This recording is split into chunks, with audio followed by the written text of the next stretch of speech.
It's okay. Off your mic. It's okay. She off your mic. Chai! Now wow, people wey suppose talk truth to power don't off mic. And if we talk, now 500,000 they go summer us, call them hate speech. But fear not, Maiyegun don't come. Him go torchlight every corner, nooks and cranny of all these bad people where they spoil our country.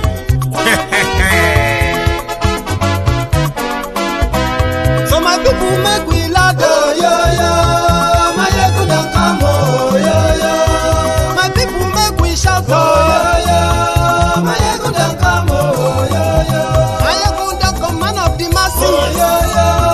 Maiyegun don't come, oh, yo. Maiyegun diary Politico, oh, Maiyegun don't come, oh, yo. This one not the off in mind. Maiyegun don't come, oh, yo. Can in the touchlight every corner. Maiyegun don't come, oh, yo. Okay, some people be they holla say they want the power. Chai, them be promise us say we go get light and power. Nah. Them hustle sote they can't get the power. But now they know they do anything with the power. Every day, dollar just they get the higher power over naira. Still them talk say make we off mind. But thank God say Maiyegun don't come. So my people make you laugh, oh, yo. Maiyegun don't come, oh, yo. My people make we shout, oh, yo. Maiyegun don't come, oh, yo. Maiyegun don't come, man of the masses, oh, yo.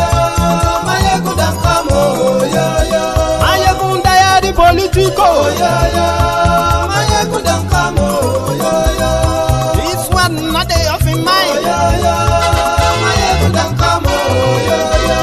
Person where they do evil, no one make person talk. Them say that Maiyegun, that man too they talk. He too they talk. Say Maiyegun diary, he they hot like pepper. But every day then they take money in bulk. Poor man picking, they the street they hawk. Still them talk say make we no talk. But thank God say Maiyegun don't come. So my people make you laugh, oh, yo. Maiyegun don't come, oh, yo. My people make you shout, oh, yo. Maiyegun don't come, oh, yo. Maiyegun don't come, man of the masses, oh, yo. Maiyegun don't come, oh, yo. Maiyegun diary Politico, oh, yo. Maiyegun don't come, oh, yo. This man not the off in mind, oh, yo. Maiyegun don't come, oh, yo. Aha. Now you wanna done here, oh.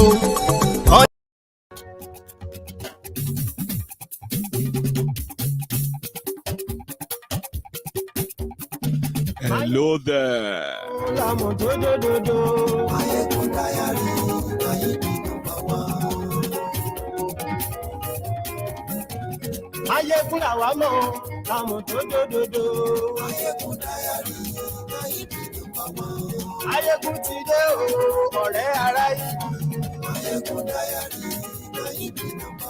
So good morning to you once again, good afternoon to you, and good evening to you from wherever you are watching from. This is Maiyegun live.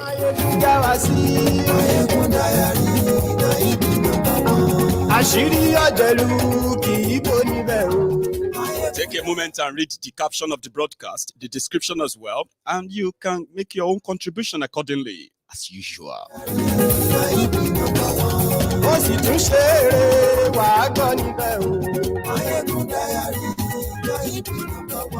Maiyegun diary Politico. Godfatherism, kò sí lọ́rọ̀ Maiyegun diary. Ẹ farabalẹ̀ sẹ́ o, kẹ́gọ́rọ̀ lẹ́nu. Even though I have been away for 2 days, the wahala, the water, the whole crisis that has bedeviled the Nigeria 2023 charade called presidential election, in which one Pablo Escobar of Nigeria is a frontrunner. Now, Tinubu is about to fight back using one, according to them, fake news to challenge those who are using the drug scandal now. And yes, we like you. Lórí YouTube. And yes, we like you. Ọba gbàgbé wúrẹ́. And yes, we like you. Share the Ìjọ broadcast. ìkádìjẹ́. And yes, we like you. Presido bá rúfin o. And yes, we like you. Gómìnà gbówó jẹ. And yes, we like you. Ọlọ́pàá ti ń darí bá.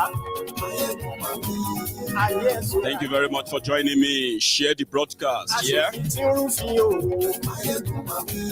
And yes, we like you. Òkúra olóṣèlú. Ní ẹ̀sùn Raki, Maiyegun ti dé. Tan, tan, tan, tan, tan, tan, tan.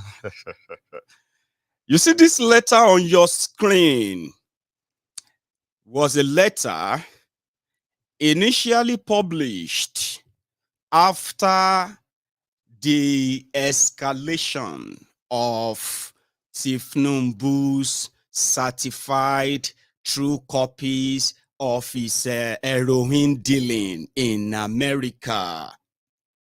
Now, this was published by some random people on social media.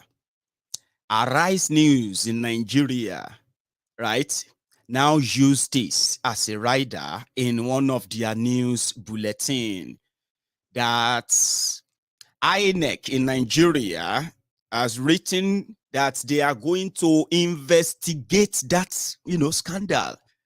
Because you know what? According to the Nigerian law and your INEC Electoral Act 2020, what? Is it 2020 or 2022? Who knows? Stated that if you have had any kind of conviction or involved in any illegal activities which led to conviction or jail term or a deal or all of them, you will be disqualified, right? And according to Tinubu and Camp, you see this scandal where some of you, they read. Let me tell you something, right? Normal. None of this scandal. I've told you many times, million times. None of this scandal as it is going to change the minds of the Lagos Abobakus, Oshogbo Alimajiris, the Buhari Deans, the Buhari Diderins, the Buhari Dinotus, the Buhari Dijatus, the Buhari Shukus, the Ungoziaris, the Unekaharis, the obedient fools, the sophisticated morons, the humbled slaves. And you might think because those ones are home-based, there are other Abroadian Buhari Diderins. We call them premium Buhari Dinotus. Their uncles and aunties abroad. Okay? They are the Mumu lecturers, the Bele lecturers. You know why? None of this is new to them. Crime is life. Why are you all kind of so fuss about it? What is wrong with you? So it's not going to change anything. But in the bigger picture, it could cause a lot of unseen catastrophe. Now, that somebody said INEC, a fake letter saying INEC is investigating. God knows what happened within the account before they confirmed that it's not true. Because he quickly, he threw them up in serious rage. Right now, I'm coming back to that anyway. So they are raging, they are angry, and they found something to hold on to. Because according to them, from their own reports, they said it was after Atiku went to America. All this while that we said that Atiku was loitering about buildings, taking pictures with signboard, and then taking pictures in the hallway and, receptionist of different government buildings in America. They have already sent people to Chicago court to go and verify that is it true. Tell us. Give us something.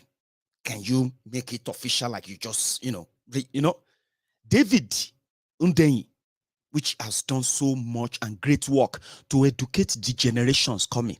Because some of you generations that we are seeing right now, you have already you are done for. Many of you, this generation, you cannot be helped. Do you understand? But if we can't help some of you, we should at least leave something behind for the generation coming so that they will not be misled like many of you have chosen to, even when you know the truth. So none of this is going to make them change their mind, yo. So don't worry your mind about that.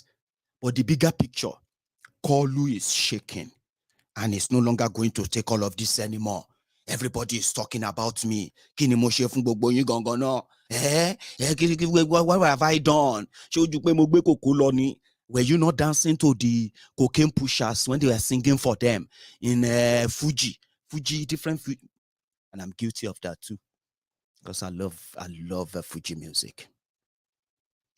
It's only when I kind of grew up this way that I kind of understood the politics of K1. I loved him so much.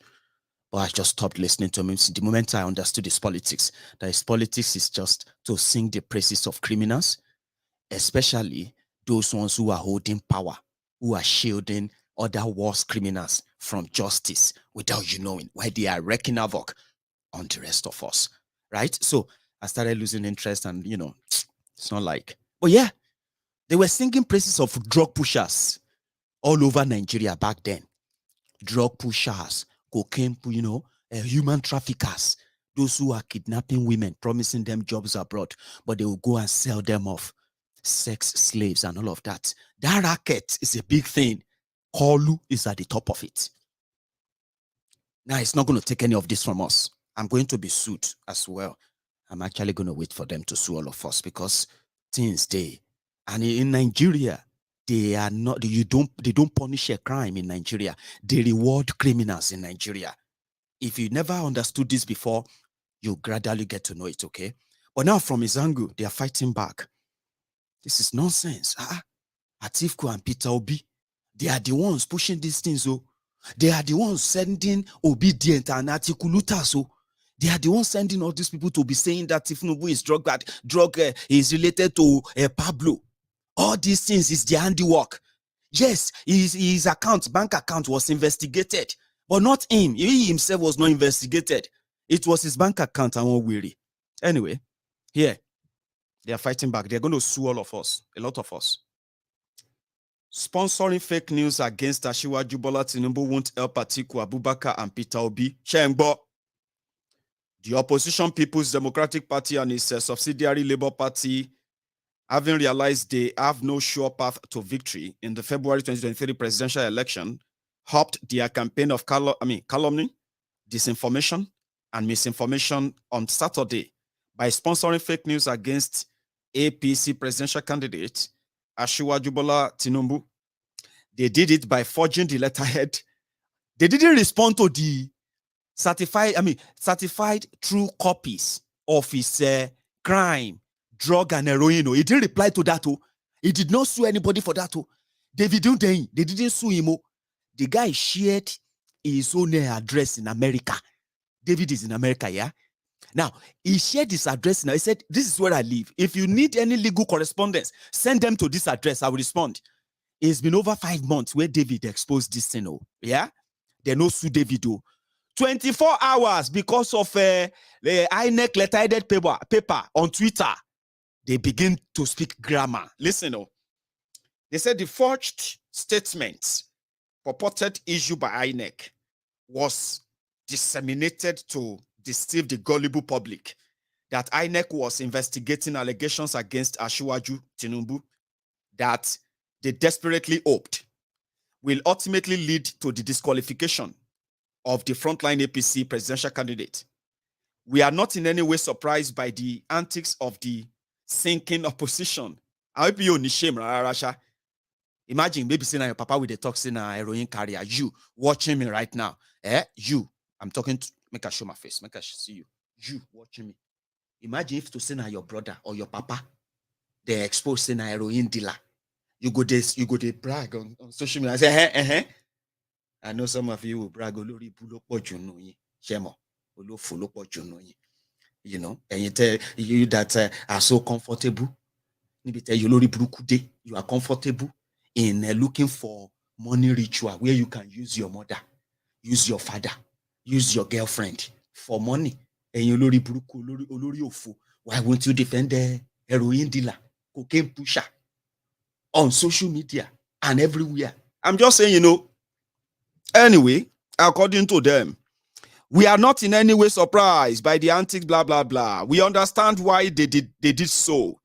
The forgery and its narrative fits their mindset of throwing overboard every known virtue of ethical journalism and their professionalism, as they work in cahoots with the opposition to defame Asiwaju.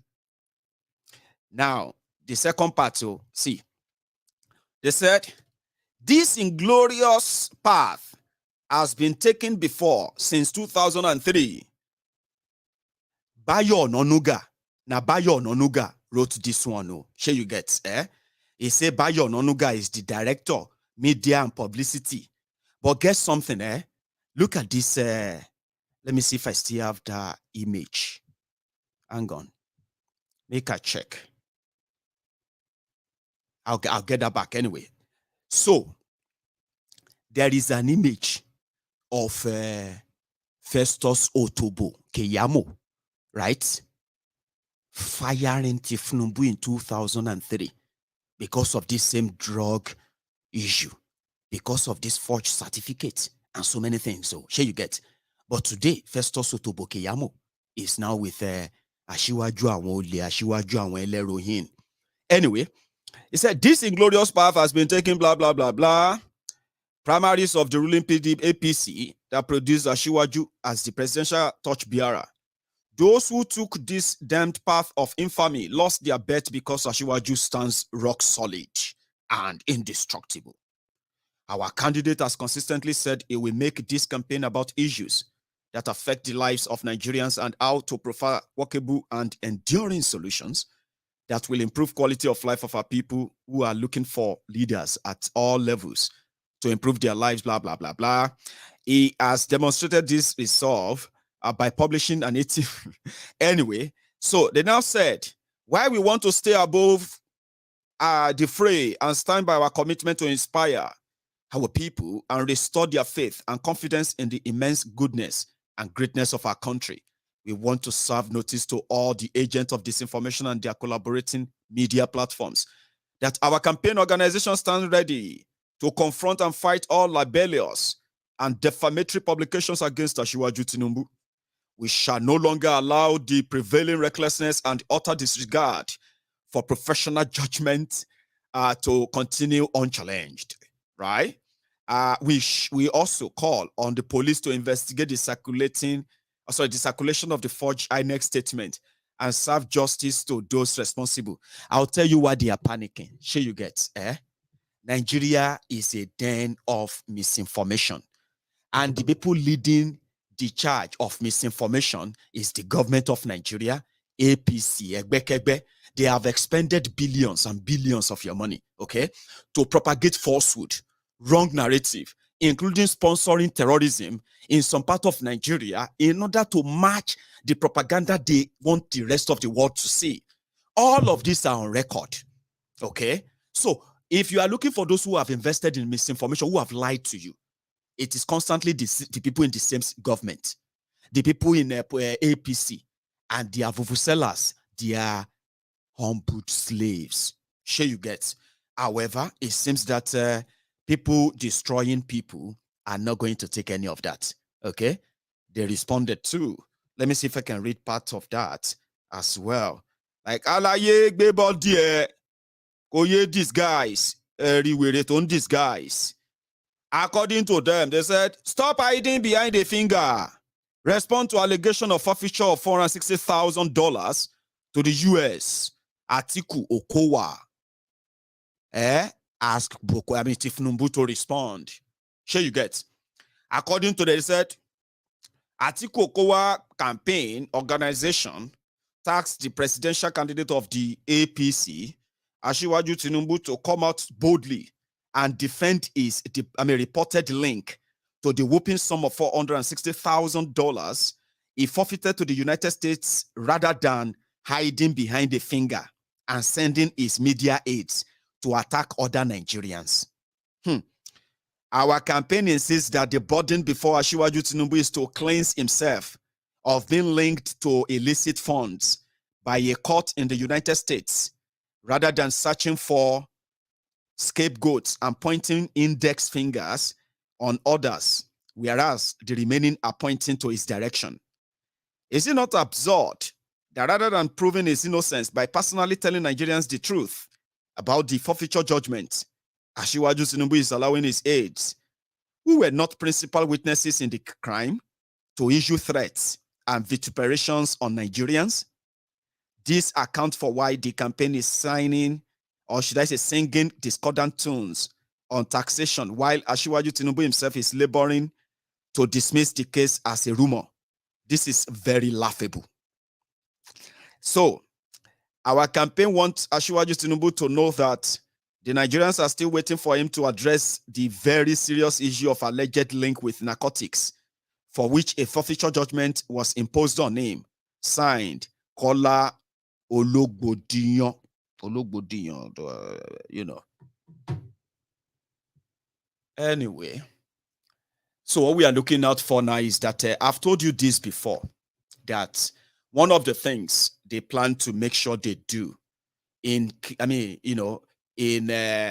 guiding a sick Tinubu to take over from a sick Buhari, a country that they have now made sick, including our people, is just to make sure that they shield him completely from the public scrutiny. It's not going to answer any of these questions, right?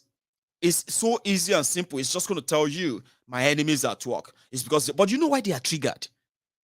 Nigeria, the land of misinformation. You see that fake letter? It has probably traveled to more than 50 million phones in the last 24 hours on WhatsApp.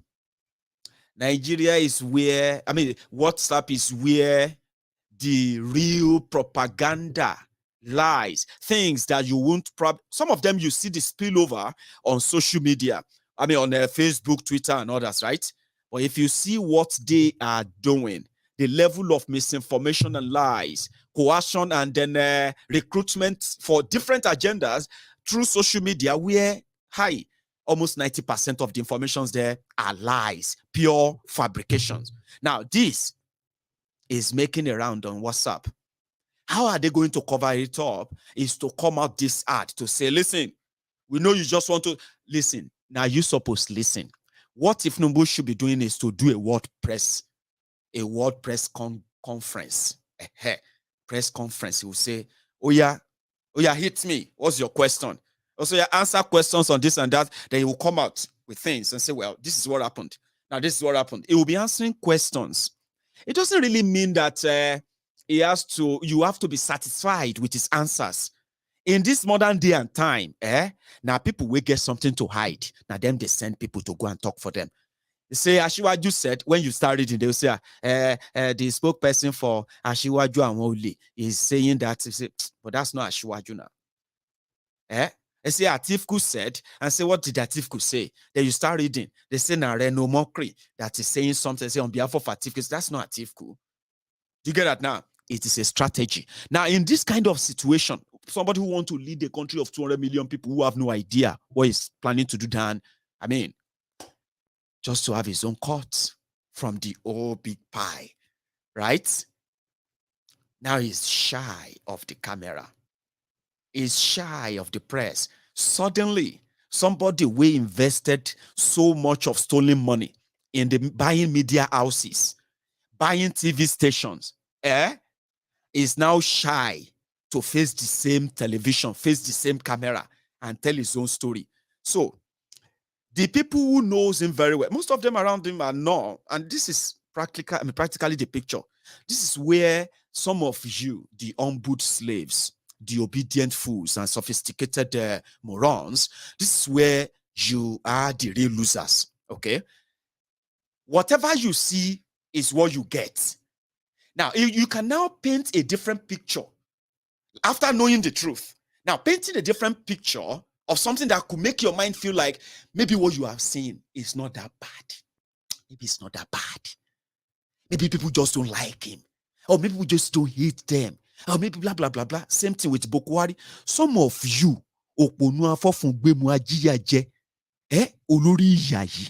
some of you are even using Buhari as example. That's how you people criticize Buhari. See how God lifted him up. God lifted Buhari to be your president. And he can't bury your own destiny. Is that not what happened? Oh, there ye pretend. Don't pretend. You get what I mean? Even if you try, Nigeria has gotten to a stage whereby even if you try to pretend, you know they last. Sure, you get Buhari and family, they are living abroad. Are you with me? His wife lives in Dubai. They visit Nigeria. Buhari lives in London. He visits Nigeria. You know what I mean? He got to a stage, this is actually something so ridiculous, okay? The president of Nigeria doesn't live in Nigeria. He only visits Nigeria, okay? No matter what happened in Nigeria, he's always surprised. Oh, I'm shocked because he doesn't live there. He's not there, right? Now, just recently, put it this way. Let's use statistics now. Do you know that Buhari has been, APC, Egbekegbe has been in power for over 7 years, going to 8 years, Abi? Out of that, where Buhari has been your president, out of 7 years, do you know that Buhari has spent over 4 years outside Nigeria than he spent in Nigeria? Can you believe that? You don't. Sure, believe, I won't believe you. Oh, believe. Okay, I'll break it down for you. On health alone, Buhari has spent over 400 days outside Nigeria. 400 in 7 years. That's over 1 year outside. In pretense that he is going to visit this one, they are going to visit that one, they are going to Germany, they are going to Russia. If you put all of that together, or more, over nearly 4 years, if not 4 years, 7 years, Buhari has lived outside Nigeria. He recently met with the King of England, King Charles III. And that one was like, oh, Benny, I see you around when my mama was alive. You and I, we meet for supermarkets where we go buy milk and all of that. Are you not president of Nigeria?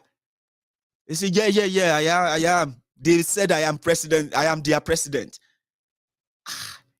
So do you live in London? Do you have a house here that you live in?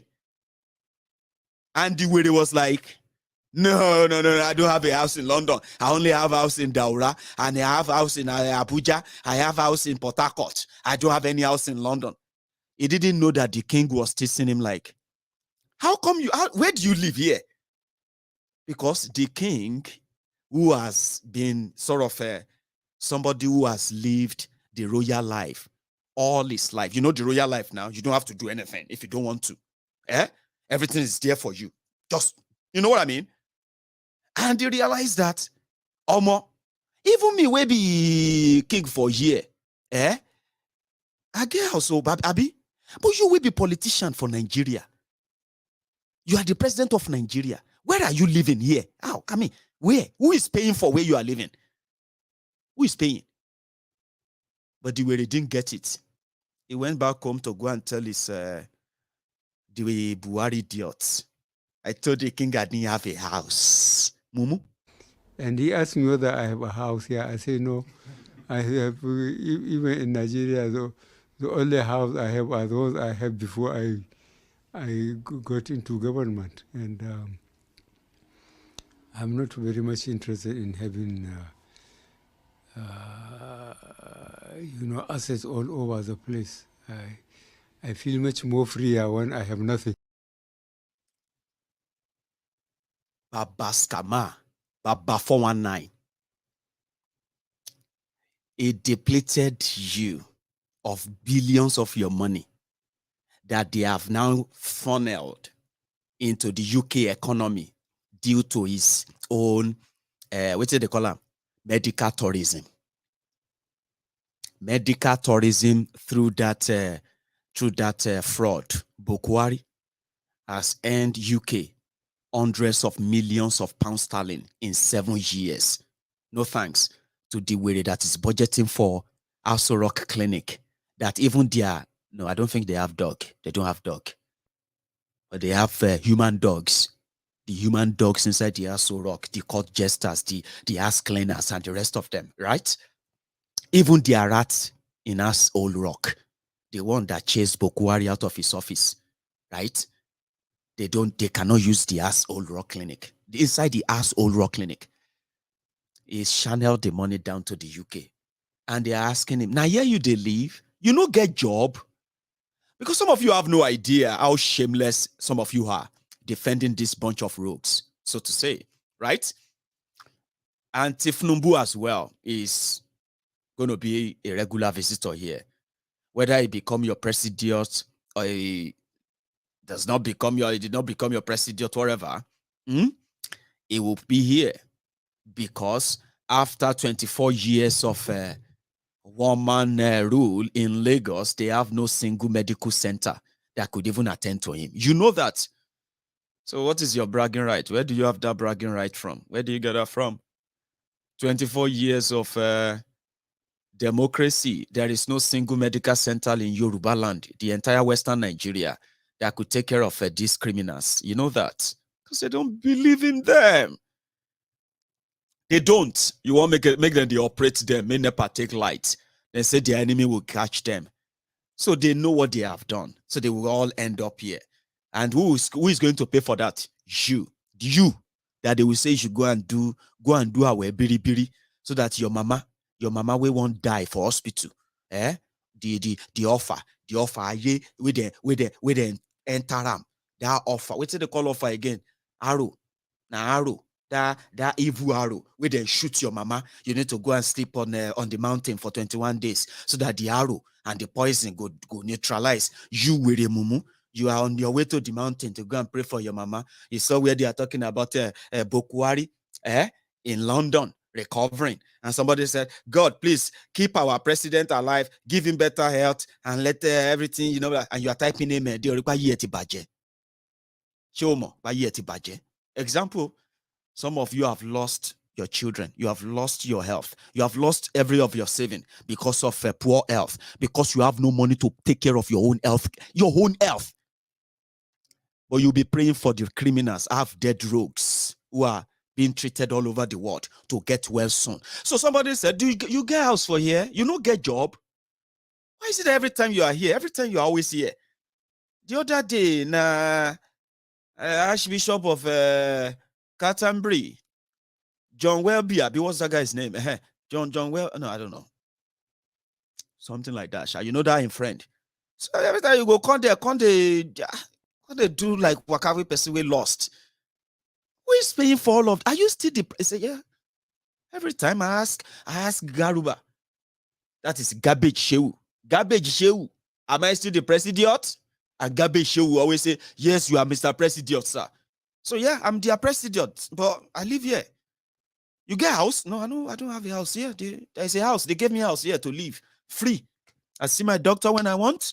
I go out for a walk when I want. I go to visit old people. I do all things I want. Wow. They must really love you. I don't know, but they are not complaining. That's exactly the conversation he had with King Charles. So, and he came back and was bragging. He said, I'm comfortable with having nothing. Of course, now you have nothing when the vault of Nigeria is actually your pocket money, like a pocket money. Meanwhile, the Atiku said they must disqualify Tinubu. But somebody grabbed They say, Atiku go. What's be your take on restructuring? And somehow, why he told that person was that it's not different from the same unitary nonsense you have in Nigeria today, where somebody feels like, I mean, I've got some power, I can give you some. Don't worry, I'm not going to be greedy like others, okay? I'll give you your region, I'll give you power. Like, yeah, because Nigeria as it is a structureless criminal entity that they have put, the system they have put together gives the power of a survivor or death to one single man, as long as they say he's the one holding it, and he can do and undo anything with it. Buhari has taught you all of that. It should have taught you a bigger lesson, so to say.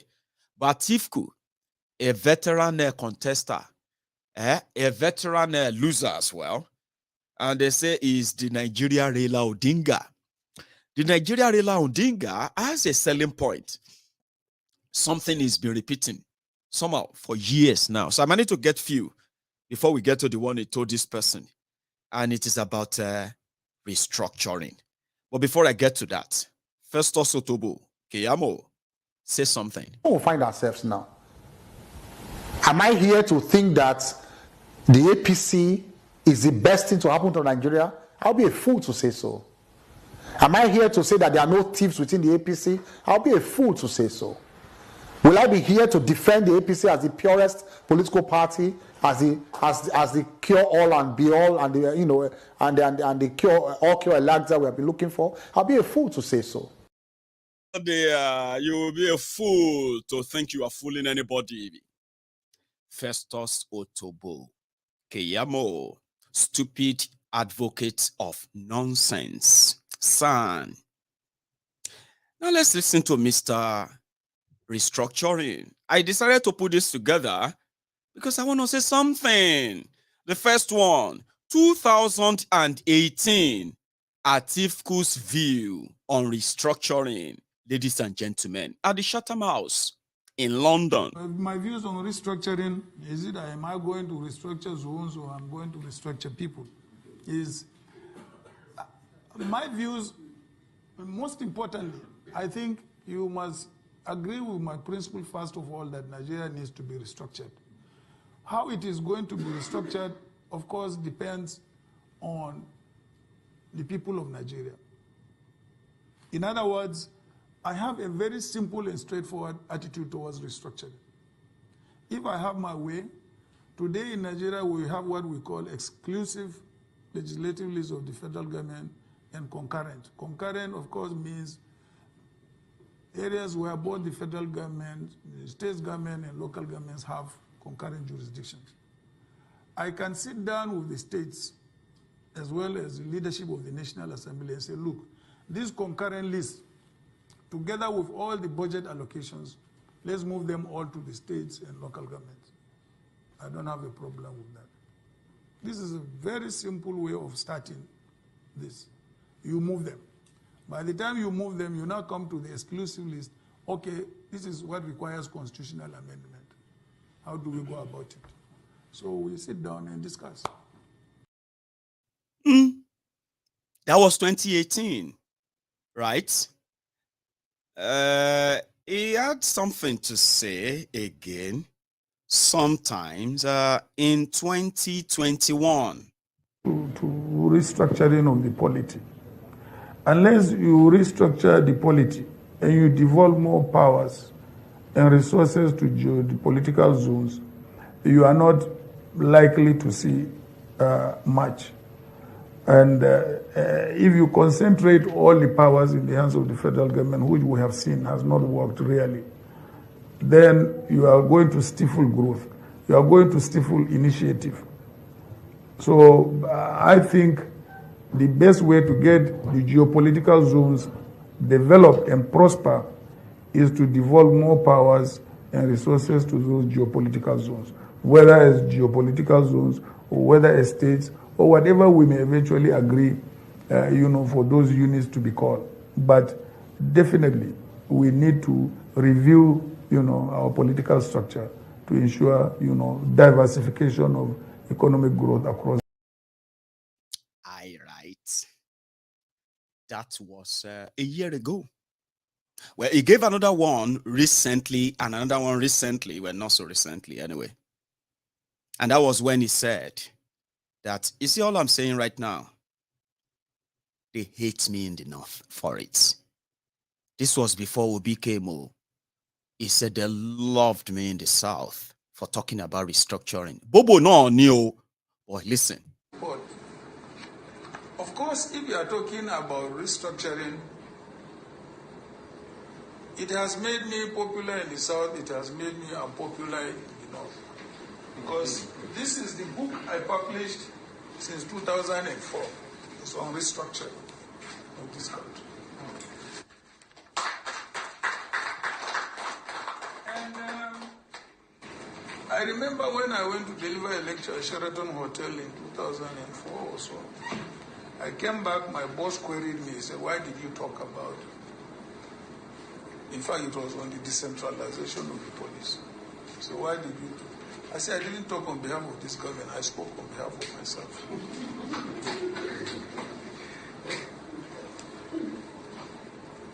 And when the Northerners queried me about restructuring, I said, I was better off Northern Nigeria than I am today.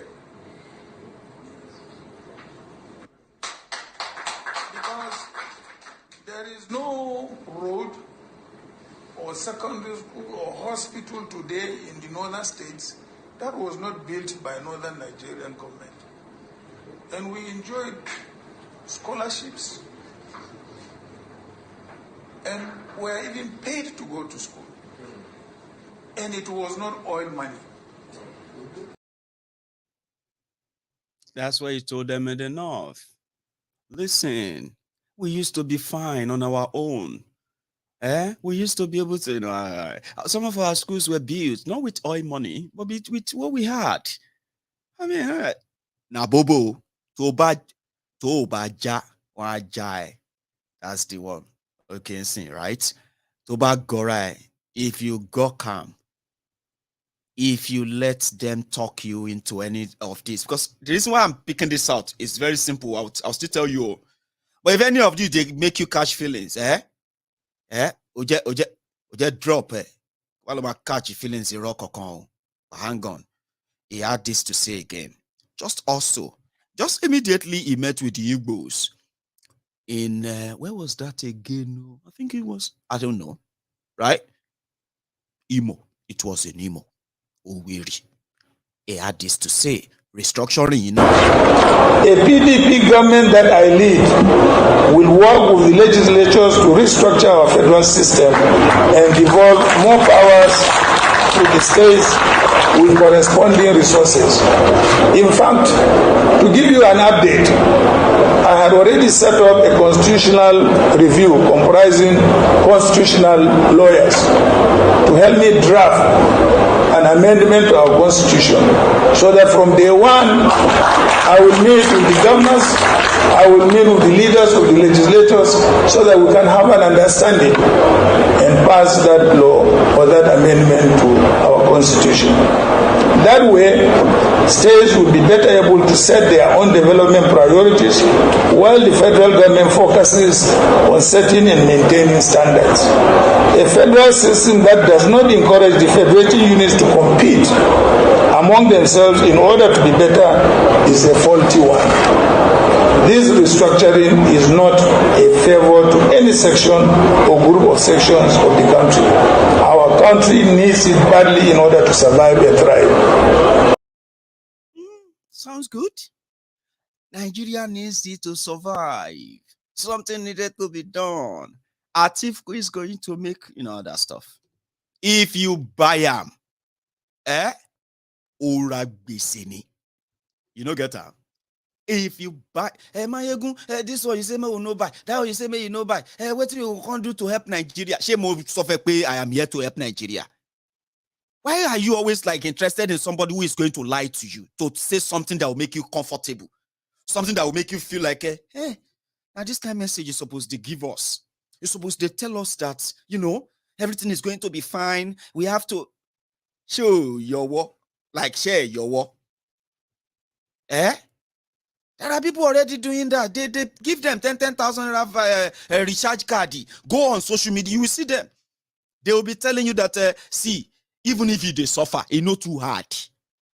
If you are suffering, you will not get credit to come and comment on social media. Then they pay them. They are there. I will tell you what you need to hear. It doesn't matter if it doesn't make sense to you. To me, it doesn't really matter if it is too complicated to make happen. But one thing that matters is that you will not continue to pretend that you didn't know. Hey, we didn't know, no, me.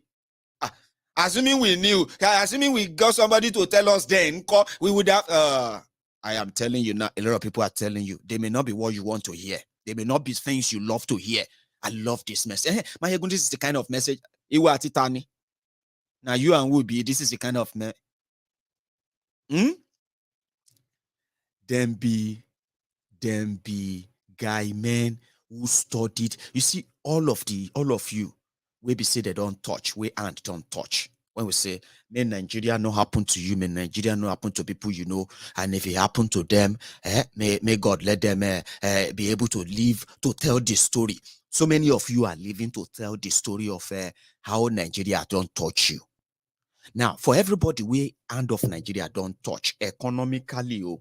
Sure, you get economically, educationally, health-wise, security-wise, and so many other things in different ways. So maybe you go say, like maybe once or twice or thrice or almost every day of your life, you always feel like, this country. Man, this country. Say, what's happen, Baba? Gabriel, what's happen? Baba sorrow go long way. What's happen? She want to kilo shele. Nigeria, when Nigeria don't touch you before, all the condition where you did right now, we be say, if you dip your hand in your pockets, na korofo. No be say your pocket they leak. But it's all on the call wa consale apo. All on the call wa consale apo. All on the call wa consale apo. But for some of you, will be say you are hardworking, you do what you have to do legit and all of that. But every time you put on for pocket, this position where you did, you see the rogues behind the scene, that's exactly where they want you to be. Every one of you. You are going to be useful one way or the other, right? To validate your slavery again, maybe not left or maybe not right. Anywhere where you run to, you can't escape it. Sure, you know, when Tinubu become your president, you will see the same people who are trying to help you in PDP, Labour, and others, they will become their friends. When Atiku become your president, you begin to see those you are seeing with Tinubu now. Those who are saying this other, they will cross over and become they will become your leaders. Now, if it will become your president as well, you know what will happen? The rest of all these criminals as well, they will find their way as well and they will join you. And you are as typical Nigerians that you are. Because I've seen a lot. Listen to me, I've seen a lot. Nothing where Una they do, they surprise me anymore. Sure you get. Una they change like weather. Because you are always where your criminal leaders want you to be. And anywhere where you run to, if you think you are running away from them, if you run here, right, you run your kitty, kata kitty everywhere, you know they run anywhere. Now their dragnet, you go still enter. That is why some of us prefer when they say restructuring. We keep telling you the true meaning of restructuring is to break up Nigeria. Do you understand? I mean, understand. Now, restructuring Nigeria means breaking up of Nigeria and just keeping the name. And you see that name. The only thing that makes that name valuable is the resources that pinned everybody together. I'm talking about the rogues from all parts of Nigeria that you call leaders. You see that resources that pinned them together. Back in the days, when they were sharing the spoils of war, after they conquered every land, they shared them, oil rigs, land, water, all that. They shared all of Nigeria, their structures to themselves. to the point that they started creating states in compensation for their different roles in this imagined Nigeria. Before them born you, before them born me, they've done that too. Since 1966, what they did was that they forced the entire country back together. After forcing the entire country back together, right, the new coup leaders, the new criminals in charge, they shared the whole place, including the people inside and the resources underneath it. It will shock you that you are only existing for them. When you work for them. When you breathe for them. Everything you do for them, but you think you're doing it for Nigeria. But how is it that nothing is actually given back to you to make you feel like you are a real citizen in your own country? Because it's not put together for you. Don't let it sound like a conspiracy, whatever to you. It's not conspiracy, okay? And that is why they are the same families who have been sharing your oil block for years now. Why is that? Because it's theirs. They've shared them all. When they tell you that this land is a government's land, blah, blah, they are actually like, sharing them to themselves at the end of the day. So where is yours in all of that? Absolutely nothing. So when they say restructure Nigeria, let's restructure Nigeria. Queen Naijani, don't let anybody sugarcoat anything to you. I'll give you some power. I will release some power. Who you be? How come now you go come give us power? Power where we say you forcefully taken from us. And you are abusing us with it as well. Maltreating us with it as well. It is a system and it doesn't matter who is there, whether na Hausa, Yoruba, Igbo, Fulani, anybody who did that system, it is put together to punish you. So if anybody is telling you that I want to share power, it's because he knows the power. They know the power that they arbitrarily, fraudulently fuse together and they call it federal government, which is not. It is not. So when Atiku is talking about restructuring or somebody pretending to explain, no. Restructuring is to break, and I will explain that to you quickly, right? Currently, okay, Nigeria has 36 states, okay? Out of these 36 states, if you divide it into two, you will see 19 up north, including the central, which they call the North Central. Supposedly, it shouldn't be North Central. It should be the Nigeria Central. I don't know. But it's actually called Middle Belt, okay? So the Middle Belt part of Nigeria, they class it as Northern Nigeria. Now, if you join them, they have 19 states. Southern Nigeria, which comprises of the Western Nigeria and Eastern Nigeria, which also got divided into two, and they have a place called the Niger Delta. Right. This we shared 17 states. Now, this is not a joke. In 20 years of democracy, right, rather than use the resources that accrues or have been accrued from this southern part of Nigeria to the development of southern Nigeria for real, right? No, that's not the system. The system in Nigeria is that every resources under the ground is owned by the government of Nigeria.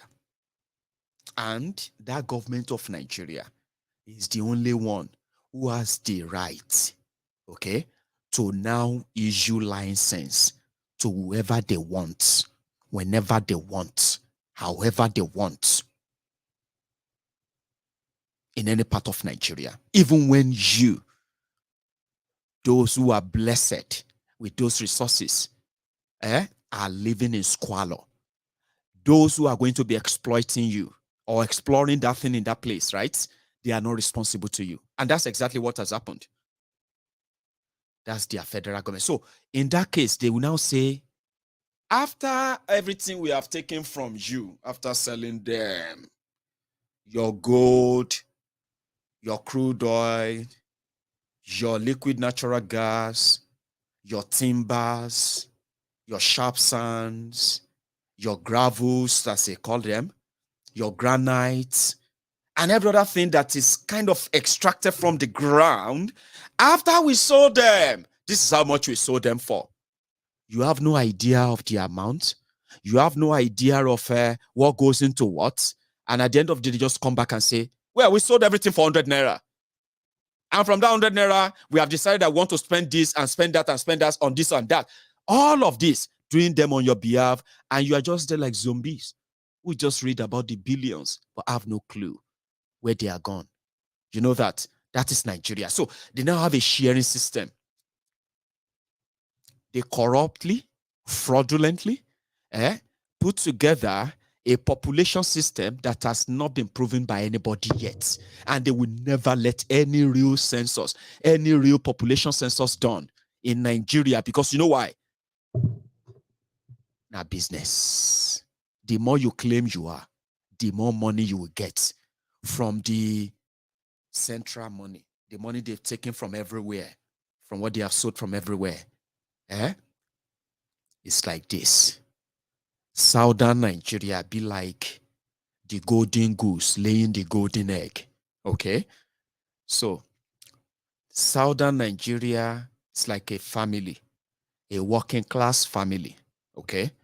That has a man who has a wife and 2 children.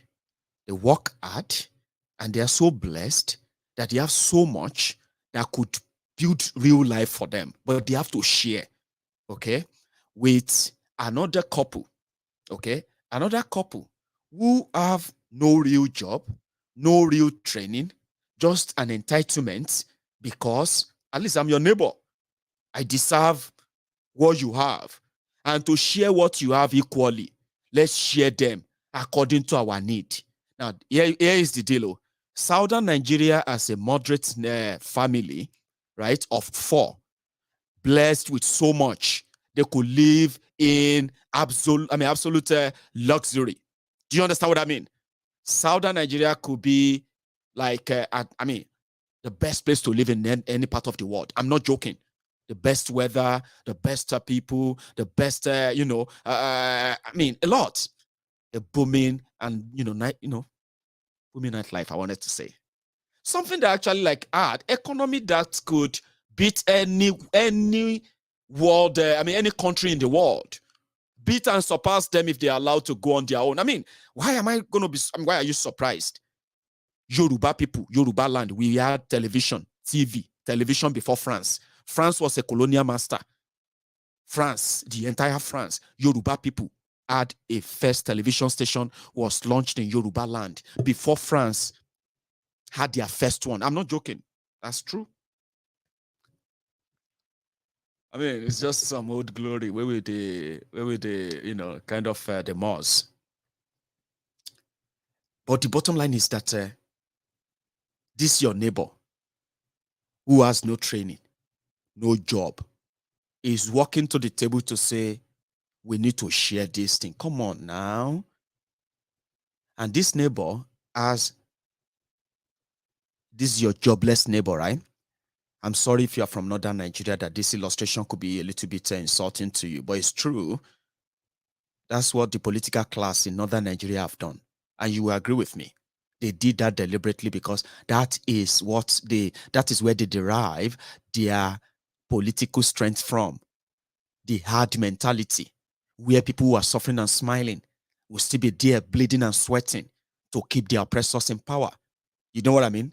So you know that some of you have complained that openly. But this is the illustration, right? This your neighbor has 11 wives and is walking to the room with almost 80 children. He has no job. He has no skill. He has nothing to offer. But he's so entitled. He said, you have a lot. We live together. We live next to one another. Can't we just share? Now, you are not allowed to say, this is how much I want to give. Okay, fine. We are neighbors. We are together. And I have a lot to share. Okay, this is how much I want to give. No, you are not allowed to. Rather, you are only you are only told what you are entitled to from your own stuff. Come on, man. So if you want to restructure Nigeria, it simply means let everybody grow what they eat. Let everybody live according to their means. Let everybody build and grow according to their It's to their own God-given, what do you call it? Brain, space, whatever you want to call it. Live according to your own chosen. There will be no rancor. That is called restructuring, you know. When Atiku they talk, go to saying they make sense. It don't make any sense to me, but I just wanted to point that out. It didn't finish there. He added more. This one. If you look at all the parameters, economic parameters, security, peace, prosperity, Nigeria has fared far, far, far better under PDP than the. But people also accuse PDP of corruption, of being corrupt at the time it was ruling. But we have come to realize that the APC is even more corrupt than PDP. Okay, so what are you telling your voters so they can again vote PDP into office? Well, I will remind them of the prosperity, that PDP brought to the country between 1999 and 2007, and then also the poverty, the insecurity, the instability that the APC has brought since they came into office. You have said that you want to prevent the country from descending into quote-unquote frightening descent into anarchy. What do you mean by that? What I mean is that I'm going to strengthen the security agencies in the country. I'm going to have more personnel. I'm going to have more equipment, and I'm also going to devolve more security apparatus to the local governments and also the states, so that it will not be just a federal government affair. It should be a concurrent, area between the federal government, states, and local governments, and that requires constitutional amendment. The next president will have multiple priorities: growing insecurity, deep economic problems, rampant inflation, industrial crude oil theft, separatist agitation, among others. Should you and your party win, what do you plan to do to tackle this on day one? We already have laid out, all those areas in our document, which is called My Covenant with Nigerians. And in that document, we have addressed all these issues: insecurity, poverty, oil theft, and so on and so forth. There has been a lot of reporting around the Labour Party's Peter Obi that is making significant inroads among Nigeria's youth. That's a powerful bloc to have energized. Does this worry you? Well, probably he will say no. So Atiku, in all fairness, sure you get. Let's sure you get. Is the one with a clearly explained steps he's going to take on restructuring Nigeria, even though now in whole style of restructuring is explaining. It's the only one who is clearer. It's the one who is talking about changing laws. It's the one about changing constitution to accommodate this, to accommodate that, which are actually like the steps, the ingredients. But what he is not saying to you is that it is just a selling point. Emma Gorayi, Emma Dollarani. It is just a selling point. Like I said, Atiku knows they will need to change your constitution before they can say they want to restructure Nigeria. Now, changing your constitution, you can see all PDP, they can come out and say, yes, we are going to change it for win. If you buy them, Okweru Onlema Kusi. Don't buy it. Because this is what will happen. When they now have that power, truly, he will do what he promised. He will send it to them in National Assembly. And since all of them from northern Nigeria, who knows that now this national cake, they sustain us. So if not, Afghanistan don't be like small London for some of us from northern Nigeria. And it's true. Afghanistan, Afghanistan, no. What is it they call this one? Iraq, Iran, and all these other Syria, they will be the small London for so many of them in northern Nigeria because the extremists would have gone deeper. There will be so much to hunt for among the people who ruined northern Nigeria. They will have nowhere to run. It's either they run away, and before you know it, you see that Somalia, it will be like a small Mecca for some of you to run to for safety. I'm not joking, no. But with Nigeria, here is the point. The northern lawmakers, they are still collecting the same amounts as their southern counterpart. They are still the contractors in the National Assembly's almost a 300 billion naira budget. And they don't do anything. Some of them, their communities have been ransacked, and most of their members of their communities have run away. Most of their people are living in IDP camp, but they are sitting honorable in Abuja, sleeping inside Sheraton Hotel, collecting 30 million naira every month. So if you restructure Nigeria, that's not going to happen again. That's not going to be money for anybody as a federal lawmaker. Do you even understand that? There will be no money. Because most of what makes all of them to be shouting one Nigeria, now because of this free money. The feeding bottle that they kill and slaughter and kidnap just to get there. Atiku know that. Now their ticket meal, you are saying the restructuring should bring. Now, for National Assembly, if you no die there, after they do their own, let's say your National Assembly can say, oh, it's true, we need to restructure Nigeria along this and that, and see this and that. The people of Eastern Nigeria, the people of Southern Nigeria, everybody can set up their own police force, protect themselves, and chase the Fulani terrorists away, which Atiku will not accept. And because of that, you can see the lies in his promise. Yet, now let's say you believe him and they push it at their National Assembly. They can't pass them. They will need to take it to the State Assembly of 36 states of Nigeria. Here you get, which 19 come from Northern Nigeria. And then 17 from Southern Nigeria. It will shock you that we know that the 19 states from Northern Nigeria are likely going to vote no. Kill them. It will come shock you that out of 17 from Southern Nigeria, I can put a bet on it. 15 of them are going to vote against the restructuring. You know what that simply means?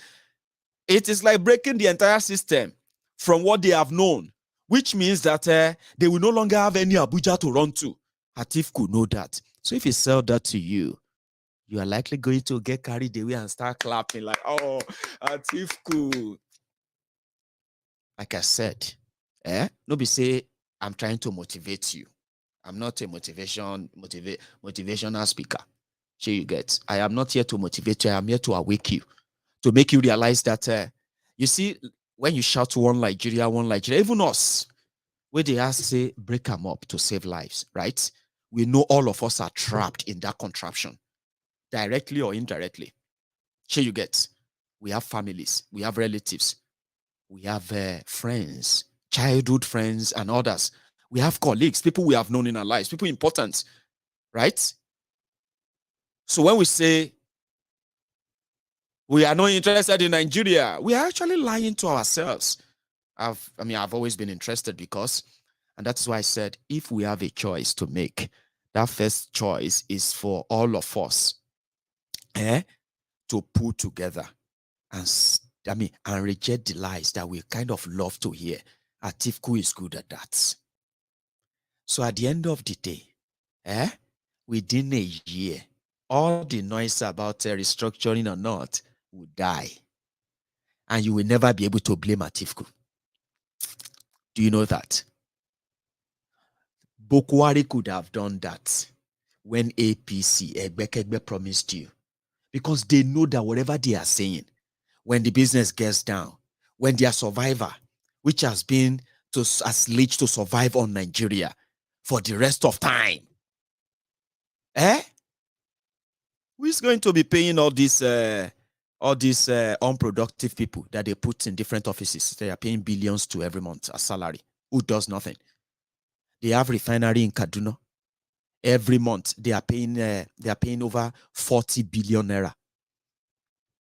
on personnel cost, personnel management, kiniko management. And guess what? For the past 4 years or 5 years that they said they have opened a refinery in Kaduna, it hasn't produced a single oil. And they have a budget of over 500 billion naira for refinery in Kaduna that doesn't produce anything. People, they get paid. They record them, Oga. That's our director. That's our deputy director. That's our this and that. They are there. And such like that are created everywhere. The leeches. The moment there is no fun to do all of that, they will have to go and find something to do. That won't go cause wahala. Shey you get. Now look at what is going around now. Nigeria is broke. Nigeria is poor. And Nigeria is so mismanaged that as we are, Nigeria is at the point of collapse, economic collapse, serious one. But your politicians are promising you heaven, heaven and paradise, and you believe them. Sure you get. So breaking up of the contraption is the beginning of a possible, because to me, I don't see any way out. Okay? Even if you run to be, they said that now only will be the wrong, because I don't even know why. Listen, there's something I actually like about you, Obedient, okay? I like to use you to torment the Agbadomite or the Mekanite. I mean, Mekanite, the Mekanite, the articulators, the articulated mugus, the articulated scammers. I kind of like that for you to use you to torment them. But if we have to tell ourselves the truth, the truth is that no they escape go anywhere. Share you get. Although you may have this personal satisfaction. Yes, we did it. Yes, I'm so happy. I'm talking about when you're Obi. If you say Obi don't win. Hey, my God, in my lifetime, I can't believe this. We did it. God, and start crying. All the video, me, I go share them. I go say, hey, Obi. I say, Maiyegun, you never believe in us. I say, believe in you, okay? Go, Queen, go, King. I believe in you. In 2015, they were doing street parties. Yeah, they kill cow. They withdraw APC on cows. Every junction. Cow, here, cow. Yeah! I can't believe this. Good luck, Egbere Jolanta don't call Buhari. He don't consider. I don't believe it. No, I don't believe it. Oh, I'm shaking. I'm shaking. Democracy is happening in my lifetime. Nigeria is going to be great in my lifetime. I am so. Oh my God, change. Majority of you, where they do all that kind of madness 7 years, 8 years ago. Now they cry now. Some of you, they Canada. You don't become motivational speaker on social media. Rome is not built in a day. Even though the tongue and language can differ. We are brothers. Tongues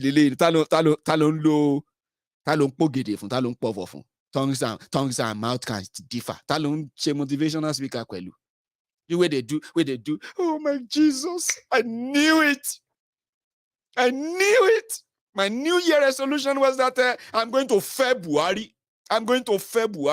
7 years after, they cry, they can't call you wailing wailer.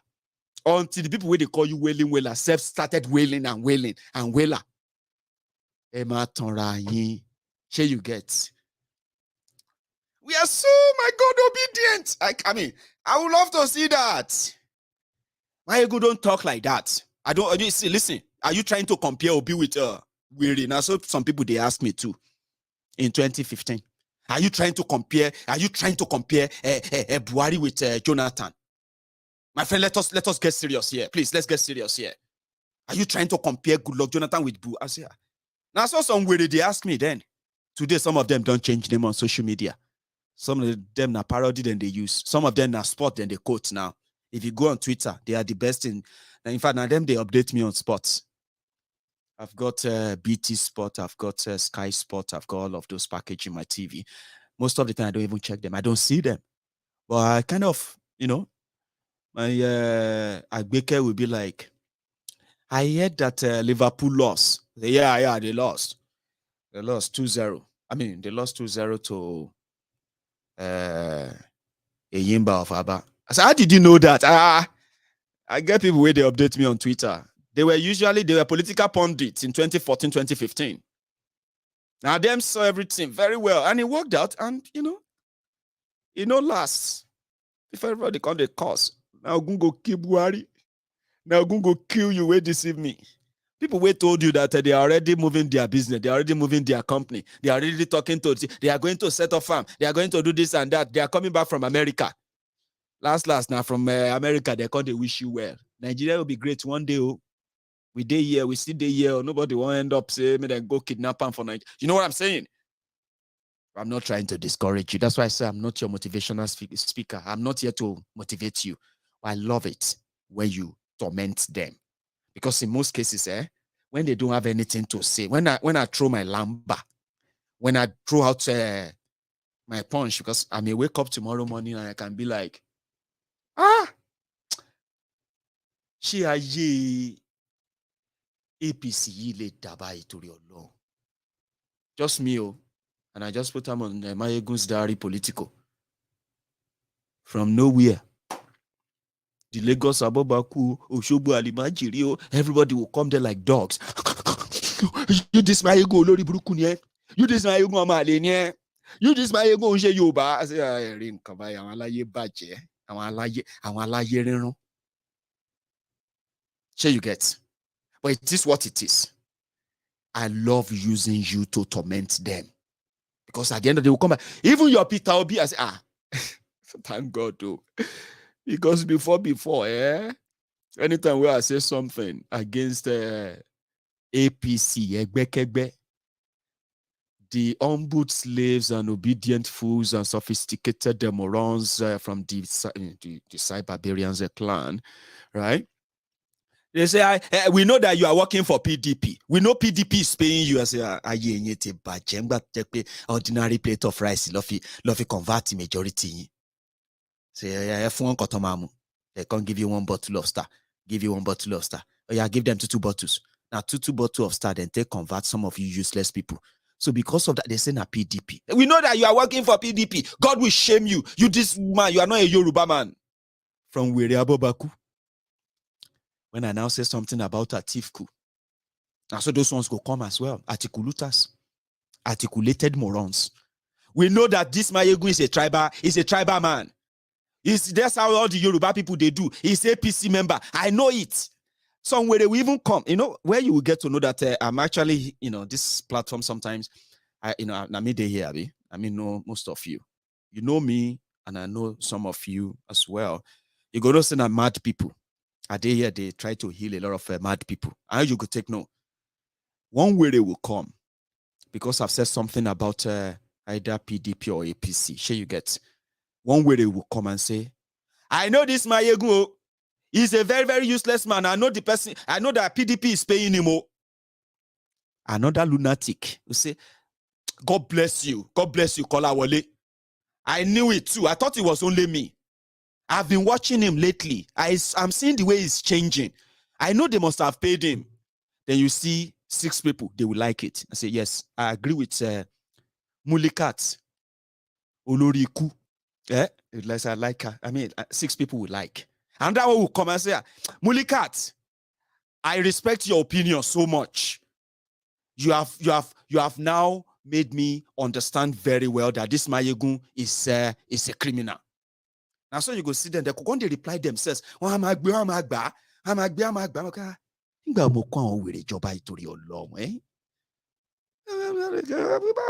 did I come by all this? But I'm like, well, it's been years. I've had all these mad people here many times. They go, they talk. Other mad people go, they reply. And they go, they tram to one another. And they will understand themselves. They will agree. So don't mind him. It was because he was asking one honorable Ashiwaju to give him money. And that one said, no, we don't, I don't have any money for you. That's why he's been attacking APC. I have the story. Inbox me for the full story. And some people will start saying, I Asmond, I want the story. Inbox me. Asmond, I have inboxed you. Send me the story of Maiyegun. Because I am saying something about the criminals, I want to take my destiny in you, Danny. The people who have already mortgage your future. Anything, if you mistakenly produce, even anything where you produce, they don't mortgage the future of that one as well. They project 40, 50 years of how many of you will be in their slavery. Even when they are long gone, you go still did that slavery. Now, don't mistakenly born. If you mistakenly give birth to it, your children will serve them. And you are fighting Maiyegun. And I say, well, that's all right. The obedient have come. Okay? Now, Atiku, Tinubu, when they look at me, they say, even your Peter Obi. I say, okay. Will I say, this one fine. I've used this one. I've used body small. Make I take and do bragging small. Until when I say something about Peter Obi, or say something about anybody, any criminal around there, Obi himself, or more you go constantly say obedient self, they not to like me. Now watch that. You say, I'm watching you. Are you they watch me? Some no go. They'll say, we know this Maiyegun is a Yoruba man. He's working for Tinubu. Say, she will do one and you obedient and you obedience noni. She to obedience learning yini. Abi obedient learning yini. Of course, now me they treat everybody here. Now me be the doctor where they see everybody here. Now me get the scan for here. The bottom line is this. I am still comfortable using you obedient. Obedient, not obedient. Sorry, no obedience. Obedient. I still love using you to torment the Lagos Abobakus. Now they give me, because now only once in a while, sure they hit the valve. No be like regular, like before. Now sure they give them those punchline. But these days, una anger, una rage has made the two big men or big parties or big crooked parties in Nigeria where they run mad propaganda. And I like it. So when somebody send this to me from, what's that they call it, from Edo, I say, I like it. Oh yeah? You saw it when I was away, when I know well. Oh boy!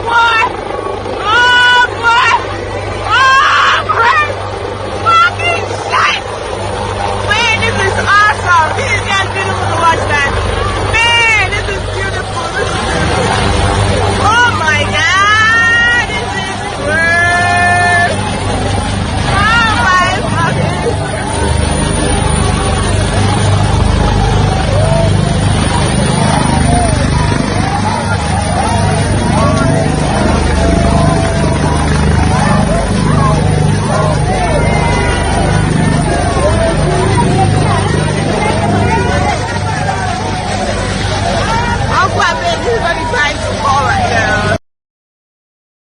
Everyone with his own bukata. The obedient in Edo. Omo, there is more. In fact, they said that Obaseki denied them Ogbemudia Stadium, the use of Ogbemudia Stadium. And so they enter streets. And somebody sent this to me.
Everybody just shout obedience, wave your hands.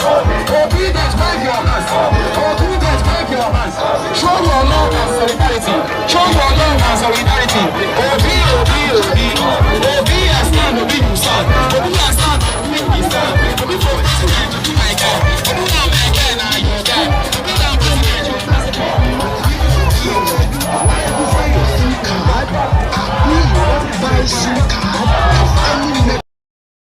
have to be like, Obi, Obi, Obi.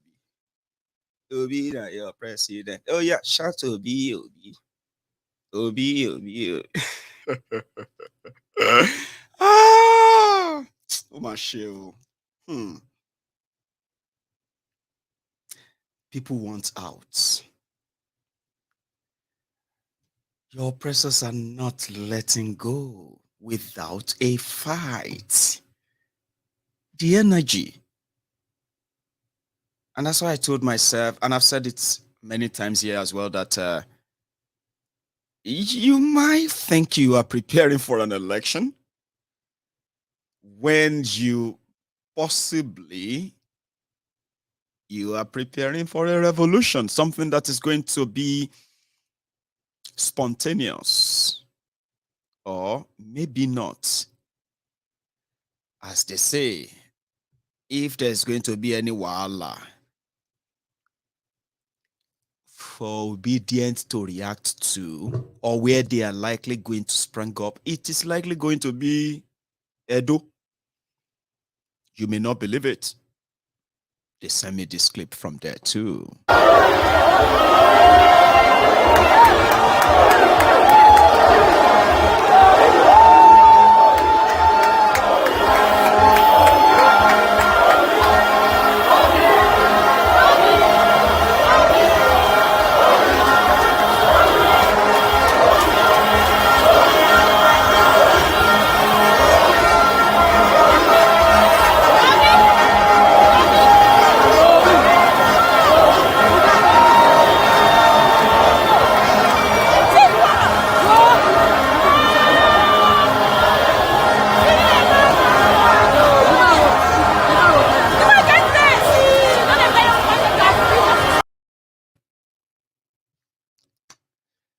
It is what it is. But if you go elsewhere, you go see crowd. I mean, if I take you everywhere where I follow them go when I was away, right? You go see say,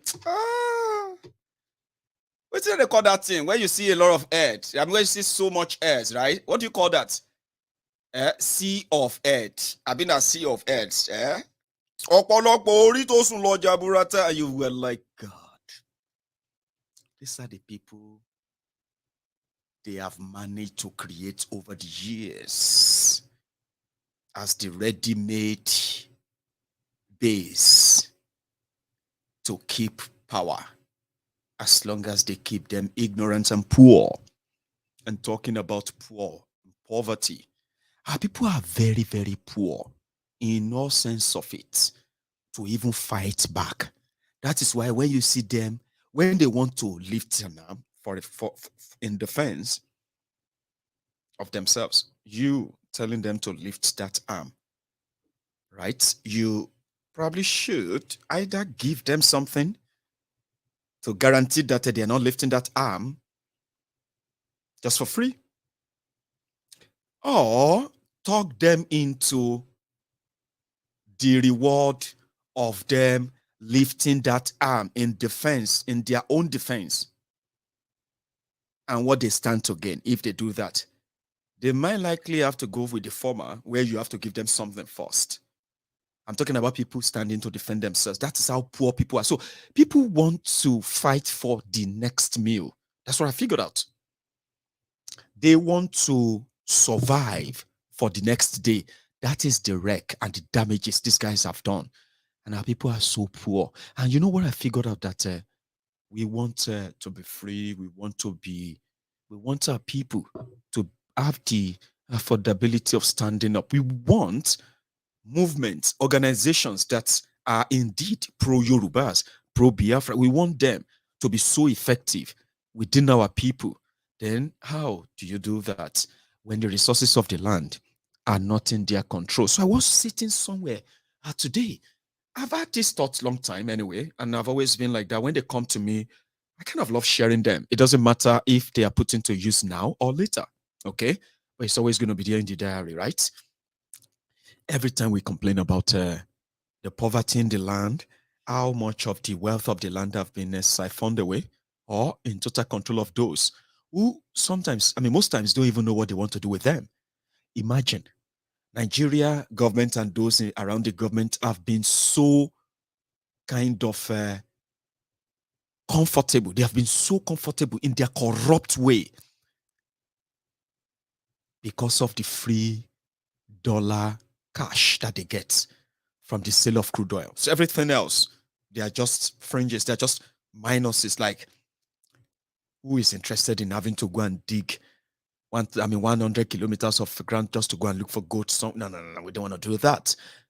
Now, you see, as Yoruba people, we now read everywhere how some criminals, including some Chinese criminals and some other foreign criminals, are occupying your ancestral lands across Yoruba land, for example.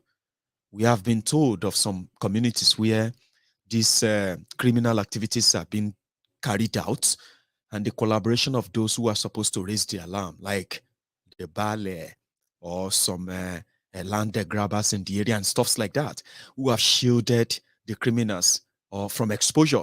Now, if we want to take back our own future from these rogues, it will start from us taking control of our own resources, the ones that we can actually control now. I'm not saying that we should automatically go into, drilling our own crude oil and all that. No. They are stealing our gold. They are stealing other natural resources from Yoruba land, for example. Most of them you read about, precious stones here and there. And you, as Yoruba sons and daughters, you are there carrying files and looking for a space in government jobs, in government offices. Many of you are carrying files, looking for contracts, looking for this, that, or that from the crumbs from the criminals who are looting the land and their collaborators who are also Yorubas, by the way, right? In the name of federal government, you turn yourself into a federal contractor, a beggar, a Yoruba son and daughter, begging for job, for contract from those who have no good intention about where you come from. But as long as they pay you the pin, the pin or the crumb, you are comfortable with that, Abi. I'm raising this alarm now. I'm actually raising this advice now to so many of you who have real resources. I know some of you are putting your resources into housing, real estate, and the rest of that. Now, which is good. Now, as Yorubas who want to own and control the resources of their land, you see all of these resources that they are looting here and there, right? There are techniques, there are ways. You can actually bring them under your control. Yes, you can. Imagine somebody coming into your village to say he has a right to extract gold, and you have no idea what that is what all that is all about, right? All you know is that they are doing it at your backyard, and you have no clue. You have nothing to do about it. No, you have a lot you can do about it. Pull your resources together. Kick all these criminals out. They are not doing it because of Nigeria to start with, okay? These are just compensatory gifts that they have turned your resources into. If I go on social media, if I go on Google right now, right, I can use my own search to tell you what is what, at where, and what are they doing with that, and who are those behind this or that. I can do all of that for you, break them down for you. But the bottom line is that what do you do with that information? You've got money. You've got resources. That some of you right now watching me right now are looking here and there. What do I do with this or that? Buy those lands, survey them and fence them, own them.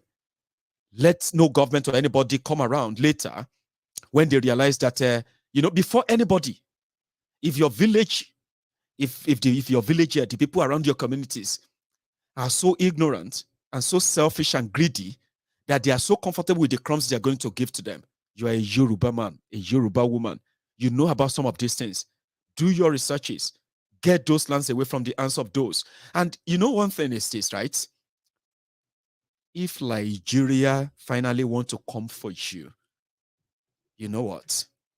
They would have to give a lot to take them away from you, because you didn't get those lands simply because you just want to buy land. You are buying them and keeping them for the people of Yoruba land, which you can actually be one of the source of wealth redistribution in Yoruba land. I am saying this because if you look very, very, very well, one of the problems we have today is that most of the Yoruba sons and daughters who are wealthy and rich, right, made their dirty money from a rotten system called Nigeria. If you dig deeper, you will realize that they hold the source of their wealth to the corrupt establishment of Nigeria, and therefore they must never be found to go in any way in contrary to in contrary to what will keep that free flow of money and free flow of sharing. The one that has kept the chunk of the Nigeria resources in the hands of the minute few who gives no damn about you. Now, if you are watching me, you probably shouldn't be a pro-Nigeria. As a Yoruba son, as a Yoruba man, as a Yoruba woman, with the money you have in your hand, that money, that Nigeria trashy money, right? You can use it to secure the assets which Nigeria has mortgaged, not for our own sake. They've mortgaged all of this against the future generation. There will be nothing left. When they are done with us, there will be nothing left. People are selling their ancestral lands because they want quick cash. They don't even know why people are buying them. They are gifting them away. Free land, free, everywhere all over Yoruba land as we speak. They are lying to them. And these are the generational assets that hold the wealth of Yoruba land and Yoruba people. Nigeria has managed to sit on it for decades. And because of this, there is nowhere in Yoruba land where you see the past or present political class teaching wealth generation and generational wealth redistribution, a system that makes everyone live above at least the normal standard of life. They deliberately kept us in that cage of poverty. Now you can change that fortune because they're not going to live forever. But you know what they will take away from us forever that we will never likely take back? Are those lands bequeathed to us by our own forebearers. Our forebearers, they might not be so educated as of today's education standard, but they were intelligent enough that they bled, they fought, they died defending those lands because they know from it comes the greatness of the people, right, that are going to live on the land. And these people, they are you and me. So you have this money, right? Some of you have this and you are paying huge bribes just because you want to go and chop Abuja free money, the same Abuja free money that kept your people poor. And look at you. Olowo kan láàrin otoshi, 1 million. You are also a poor man. Why did I say that? For example, the shortest history of Yoruba people in Nigeria, the one that many of us lived, and we can tell you, undiluted, is that, right, in 24 years of democracy in Nigeria, are you with me? Our own fair share of Nigeria is that we are part of the poverty capital of the world. We are part of the most impoverished people of the world. We are part of the country, right, where the most terrorized people in the entire Africa live. We are also part of a contraption where the most corrupt human beings, atlas and cold-hearted humans, exist and reigns. Now, it's because we are part of Nigeria. 24 years, ladies and gentlemen. 24 years. So, you have nobody to blame. You should never have anybody to blame. Don't join them in pointing fingers.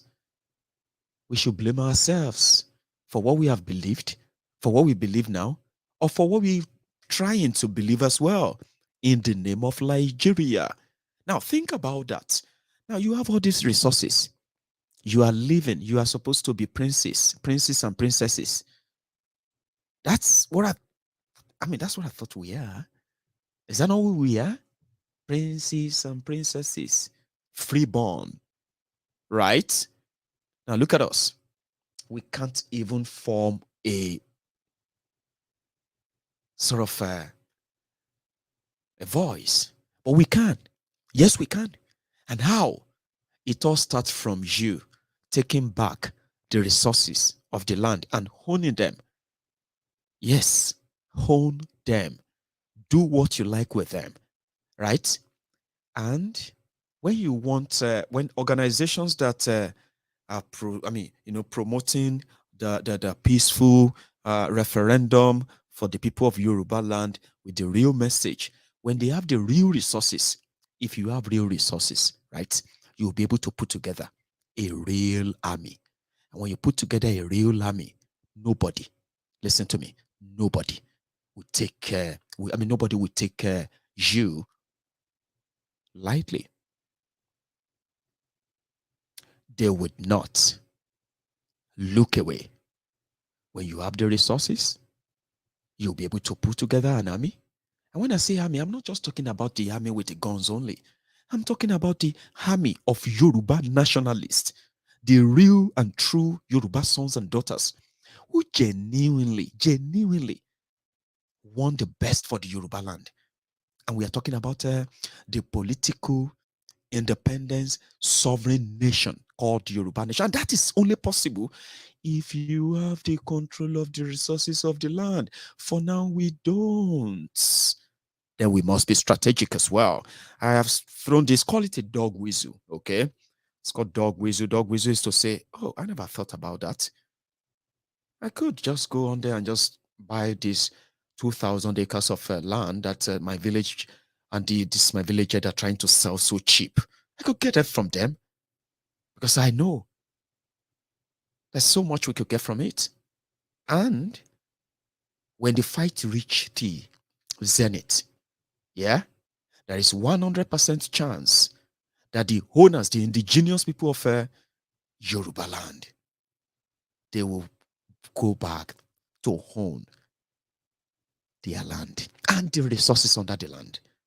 And they will then use their resources for the betterment, for the growth, the development of the Yoruba land and the Yoruba people as a nation. And that is not in any way going to then make you the enemies of others. I've told you this before. Now, I don't have money. I'm not a rich guy. I wish I am. If I win lottery tomorrow, I'll go back to some part of Odogbolu, and I'll go and buy back some of my family lands that some land grabbers sold off. I told you this before. Thousands of my own family lands were sold off by land grabbers. Me, the surviving home-based great-grandson of the man who owned those land. My own grandpa is Safiriyu Orekoya. So his own father is Yunusa. His own father was Yunusa Orekoya. My own grandfather was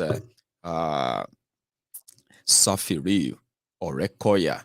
Sure you get. Now, in Papa, me that survived my own grandfather as the first grandson, which happened to be the first son he had before he died. Well, right? I had no access to any document of land. I saw some documents, I checked them, and they didn't make any sense to me. Until when I started checking, and they were like, oh, ma, what is Tabuboko? Talonta? I want to boluni. Sure you get. They are selling land for 15,000 naira per plot because it's not their land. Most of the children of the owners of those lands, or those baba, I grew up in Odogbolu, right, in Ijebu. I grew up among old people. I'm talking about old, real old people. People will be say, you go look at them, they go look like a skeleton, like, skeleton that's still talking. 90 years old, 100 years old, 110 years old men, women. They call me Ajoko Tagba, Majukwe Ronishe. If you are from Ijebu, you know what that means. That's the name you give to a child that all the old men, all the old people kind of pamper. They pamper me, they push me here and there. They don't send me errands. So I survived my own great-grandfather, my grandfather. I had no document to any land. I was still in Odogbolu when they were selling all those lands. Yes, I was there. When I was growing up, they would be telling me a story about Oko Egon, Oko Eken, Oko, okay, this, okay, that. And all those Oko that my great-grandmother was telling me about, they were their lands. Hundreds of thousands of acres of, well, not maybe hundreds, thousands of acres, but I mean, thousands of acres of land if you combine them. Around that, Odogbolu. But I don't get document, I don't get anything. Land grabbers, they forged, they created fake documents. And they started selling those lands to those who said they want to use them for farming. And they bought, oh dear, you won't believe it. As big as Odogbolu is, as big as our farms are, right, in Odogbolu, now one family get like 2/3 of the entire lands in Odogbolu. The only place most of us have in Odogbolu right now, the land they built our family houses on. You are watching me, right? If you are from Odogbolu, you can go and check. Oh, I'm telling you this, so you know I'm from there. They've sold the lands to people they say want to make farm, do this or that. Very, very cheap. 15,000, 10,000 naira per plot and all of that. So if I win lottery tomorrow, for example, if I win like 100 million pounds, 1 million pounds sterling in Nigeria is going to be about 1 billion naira. No. How much is that? I don't know. I think it's going to be like a 900 million naira or 1 billion naira. So all I have to do is just take 10 million pounds sterling and go back to Odogbolu and say, hey, I don't go bring one person will be historian. We know this place. Now we need them back. Because those are the assets that should ordinarily, when you talk about wealth redistribution, wealth creation, and the rest of them, right? Some of you still have access to this, your ancestral lands and them. What do they call it? The one Omuale in your family, the one that is left in the village is selling the land for 50,000, 100,000 naira, is already driving a car, living a big. Meanwhile, most of what they are selling off are what those who are buying them are actually buying away from you, that you are likely never going to be able to buy back, even when you get Yoruba nation. Do you get that now? So I'm saying this to some of you who are really, really, really, really kind of grounded. I know some of you are really grounded locally in your different communities. You are elders, you know about this and that, and you have all these resources. I am encouraging you. There are so much under those lands beyond what you want build on top of, or what you want plant on top of. They are the future of Yoruba land. The ones they could steal and share in the name of Nigeria, they have shared them. They are not interested in developing any of those ones that could, impact us directly. So I'm saying this to you, for those of you who have that wealth. I don't. Okay. Again, for those who said to hell with restructuring, of course, it's not mistake. Elon Musk is talking about constricting the journey from London to New York to 31 minutes. But unfortunately, the topical issue in Nigeria is restructuring. Restructuring my foot. To hell with restructuring. To hell with restructuring. He's saying it. And as a terrorist, that is a terrorist sympathizer. You see, when we say these guys are criminals, I'm not saying them because of spite or I don't. It's because you don't like them. Everybody's a criminal too. He's a criminal. He is. And it breaks my heart that even when you know they are criminals, you still want to kind of double down and hope that they will do right. Now, listen to this. There's something that makes this guy a rogue, a criminal, and all he needs is just get access to somewhere he could do more, and is promising you that he's going to be in charge of your security, just same way when he was the governor of Borno State. Now, look at this letter, right? This is a letter written to that terrorist sympathizer, shitty man, and fair enough, right? This was written by Unyesom Wike in 2014, right? Telling shitty man, we cannot guarantee the safety of the children who want to write the WAEC, okay? So what we are doing is that we are trying to see if we can get an alternative location for them that is going to be for all of them in Borno State. We'll take them to the state capital. So we are working on that, okay? Please, we want you to keep all schools closed. The security intel we received, right, is that the Boko Haram terrorists are trying to stage a mass school children, a mass kidnapping of school children. That's what is in this letter, okay? Sorry if it is not so clear on your screen, okay? And that's what's in that letter. It was written to Shitima in 2014. It was the governor of Borno State. Please keep the school shut, okay? We can't guarantee the safety of these children. Don't let them go to school, okay? We'll get them to sit for the exam at this state capital. Shitty man, wrote back. He wrote Wike. Wike was commissioner for, Minister for Education, Minister of State for Education back then. Shitty man wrote back and said, well, they have shut the schools because of the security warning, and they will wait for further directives. But that's not what he did. The schools were already shut.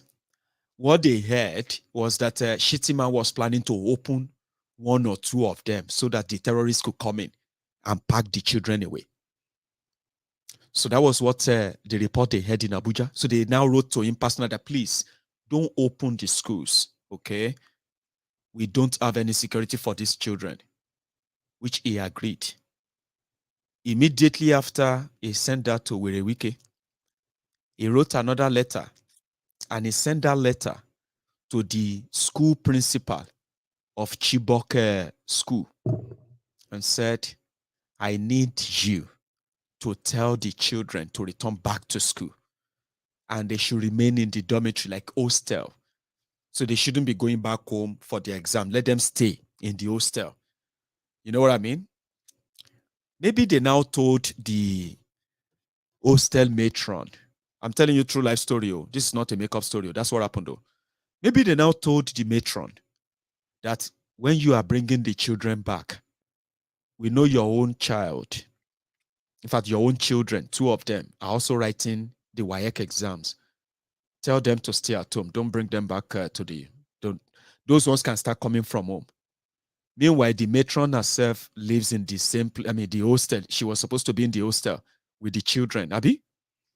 So she didn't bring her own children. And then 48 hours after the children they have not even sat for any exam. They just came back. All of them were coming back from their homes, traveling down, coming back from everywhere. 274 of them. They started coming back and coming back. They loaded them into the Chibok school. And in the middle of the night, ba, ba, ba, bo, bo, ba, ba, bo, bo. The terrorists are around. The terrorists just came to pack the girls from where Shitty Man deposited them. Because you know what happened? The terrorists came with their own trucks, Okada, and they were loading the children into the buses.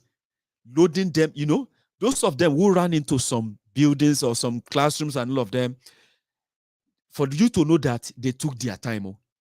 The terrorists started going there to call them out. Come out, we are your teacher. Come out, I'm your master, hostel master calling you. Come out.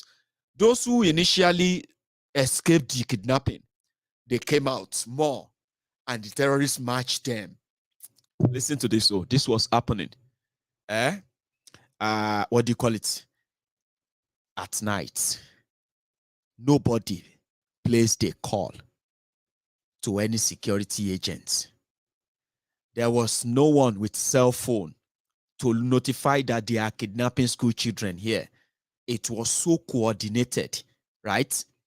That in order to give the terrorists time, because that was the first time terrorists will kidnap mass number of children successfully.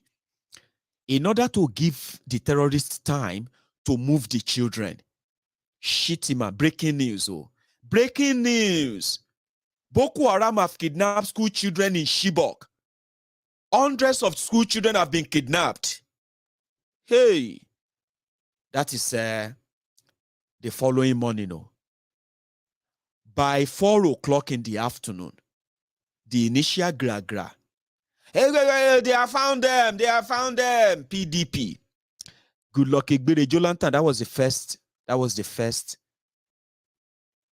misfire of Jonathan and the beginning of his own end, orchestrated by this shitty man that is going to be your next vice president, Boko Haram apologist. You know what they did? 4 o'clock, Chibok time, Shitima and his own commissioner, they released the press statement. They said, and the police IG of that time, breaking news, all of the kidnapped Chibok girls have been rescued. You might have forgotten. I don't forget. That's why they call me MaiyegunsDiary. Open this diary. Everything I am telling you right now, you go find them there. They released the breaking news. They have rescued them. Oh, thank God, oh, they have rescued all the Chibok girls, oh, so nobody was kidnapped. Thank God, oh. Now Shitima released the news. So that good luck Egbere Jolantan, to save face, will not quickly send helicopters, fighter jets, military, everybody made them go, they look for the Chibok girls. So because of that, the whole thing just simmer down. They say, they don't see them. They never see them. Some of the girls who jumped out of the trucks, they loaded them in when they were loading them into the bush, right? Some of them walked back. And they started saying, oh, we have rescued 4 people. We have rescued 4 girls. Oh, they have rescued 10 girls. Oh, they have rescued 3 girls. They shall put all... Meanwhile, all of those chaos, they were deliberate. Number one, it's the first time. Many people were shocked. Like, what? How is that even possible? You are going to need like a 200, you are going to need like a 20 buses to load all these children successfully. That means you are going to need like about 40 buses to load the terrorists and load the children. And to now move 40 buses loaded with over 300 people undetected, that's impossible. So people were like so confused. No, this is not possible. This is not, in Abuja, as usual, they wanted to give a better picture like, they are in charge, they are in control. Shitty man and his own people and the Boko Haram terrorists, they were moving the children from one place to another, one place to another, one place to another. You won't believe it. It was until a week later, that they finally agreed that it is true. 270 school children have been kidnapped. And that is why so many of you till today, you 100% believe that it was staged. No school children were kidnapped. You know one thing, you were right. It was staged. But that's how crude and heartless these criminals are, by using the lives of school children for their political gain, because it was actually the kidnapping of Chibok girls. We didn't know that it was the catalyst. It was the beginning of an end. It was the beginning of what you are experiencing in Nigeria today. It was the starting point, but nobody suspected that it was actually targeted at power grab, power takeover, so that you can end up in Nigeria you are living in today. They were moving the girls from one commission and from one politician house to another in the middle of the night, and they were looking for the girls. Meanwhile, they are not looking for them. Are you with me? In one of the testimonies of the Chibok girls who came back, they said at some point some of them died because Nigerian Air Force bombed the location they kept them. So because of this, they were moving them from one place to another in the middle of the night. The agents and the government workers, the agents of the government of Borno State under shitty man. That is the truth. So they played with the lives of school children, and they continue to play with the lives of more people, because upon the kidnapping of Chibok girls, which they kept in Borno, Maiduguri state capital, from what we heard, in a more like a bunker, until, according to some of them, until it became unsafe to keep them in the house of politicians where they kept them for years. So they moved them into the forests, into the hands of the Boko Haram terrorists. They married some of them off. Some of them died. That was because of this shitty man talking about restructuring. Restructuring my put. Restructuring my put. That's why I'm saying that when you pick this rope of your one Nigeria, Mokuna, understand the rope you are putting around your neck. But there is something you can do. You can break it up to save lives. That's not hard, is it? Well, it can be. It's not as simple as I said it, but it starts from here. I'm going to take calls, okay? Maybe one or two, just to hear from you. I heard that a bag of rice is now 50,000 naira. You get some for 53,000 naira. These are supposed to be local rice in Nigeria. Emiya lo, emiya jeo, ema rowo firao. Sure you get. That temi ba fe bossy, Now go voice out. I'm gonna go make myself a cup of tea. When I get back, I'll take calls, okay? And I'll call it a night. Don't go anywhere. Like the broadcast if you haven't.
Bless you. Anyway, thank you very much for that.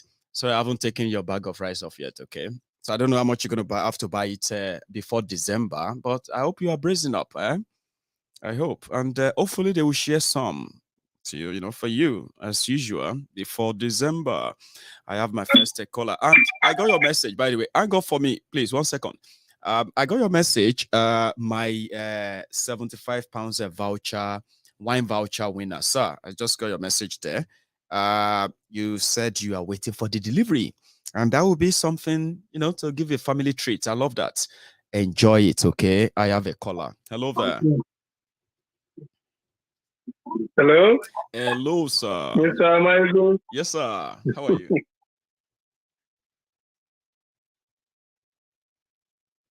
Sir, I can hear you loud and clear. If you are still there.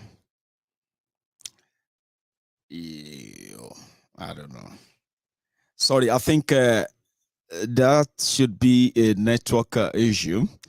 If you can try that back. Oh, is it there? Hello? Yes, sir. Can you hear me? Yeah, I'm hearing you. Beautiful. Sorry, I lost you there for a moment. So you are live. Everybody can hear you too. Now that's Niger, right? And we can say is the Niger network, or if I'm wrong, please try back if you can. The network is really, really bad over there. I wouldn't say it's mine until somebody else tries, and it's an issue. So I got something from Akure. Somebody said that Ashiwaju Akereni, that Pastor Ruga pretended that he wasn't there at Akere Dolu's mom's burial in Owo. Leader and father, Baba Bisi Akonde, who is also present.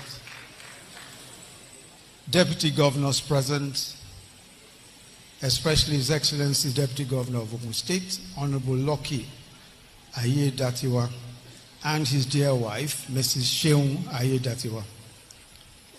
Honorable ministers present, especially the Honorable Minister for Youth and Sports, Mr. Sunday Dare.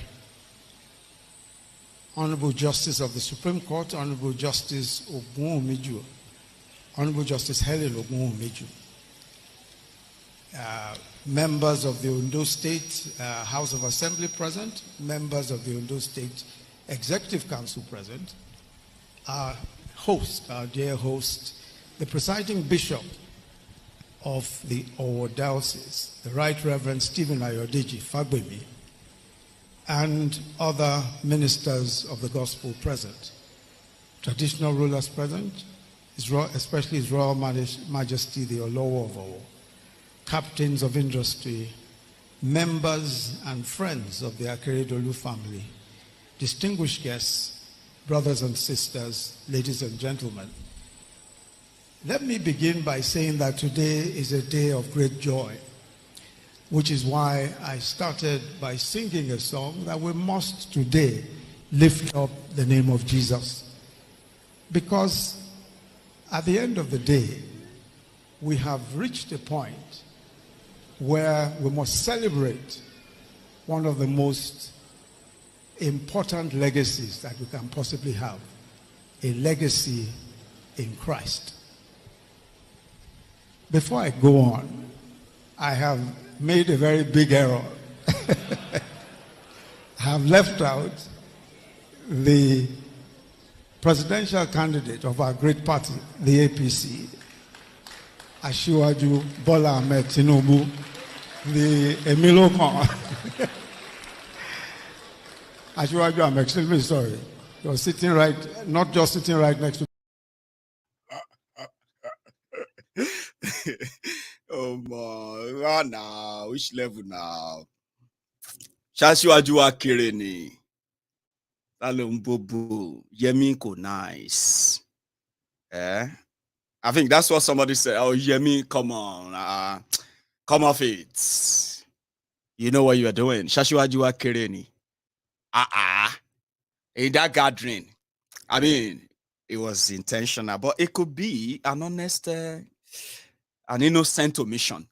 But they're not putting name there at all. Like I say, in name no did the script. That's why he didn't mention him. But he quickly reverted back to say, sorry, Jare Asiwaju, that I just omitted you there. It's like, they there.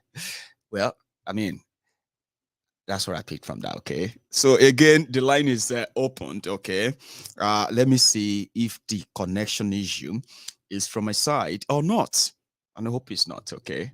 So you can keep trying if you want to be part of it tonight. Yomitotu, thank you. I saw some other super chat earlier, but I was so deep in that conversation that I'm sorry I couldn't acknowledge them, okay? But thank you anyways, okay? Thank you very much. Now, the number to call is on the screen, which means that if you want to be part of it, you can do that. While at the same time, I have something to share with you. Because you see, Kolu says something, right? Give me a sec. I think I have a caller already. So maybe the line is working. Oh, I think the line is working. Why Hi there. at the same time, I am. Do you mind muting that broadcast or moving away from it? Can you do that, please? I can hear myself. You see, this person is not listening to me. So I'll take another one, okay? So please move away from the broadcast if you can, so that we can hear ourselves clearly. Is that all right? Hello there. Hello, Maiyegun. Baba. How far? Maiyegun, Allah, you know me, you guess it. Yeah. Maiyegun, you know, this Sunday sermon today on love, me, mental show, we need to circulate that thing. It has to go round. It has to spread. You don't know what you do. You can't talk and you come on. I just had to, like, you know, sometimes you don't hold it too much. Sometimes they will say you talk too much. But, I mean, if you can't hold it for too long, I mean, just have to, Baba. I'm glad you listened. You watched it. Maiyegun, I want to watch you do side. I want religious leaders. They don't think anymore. They are waiting for the big God that they normally fight for. Come and help them fight for their leaders, fight their leaders. But meanwhile, they are about blasphemy, say Allah. Why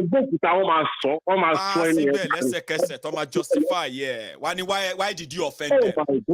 You shouldn't have said that. Now, waiting you said made them kill. You say, which kind of barbarity is that? Which kind of hypocrisy, Baba? You know what's in there? Now the hypocrisy, the hypocrisy gone. Now that one the most. Sure you get. Because which hypocrisy could make somebody we know say, Baba, if they talk say, what Maiyegun, drug runner, Nisha, no matter how much you love me, you won't come to public and start saying something like and so like people will begin to look at you and say, I'm on which level now, Baba?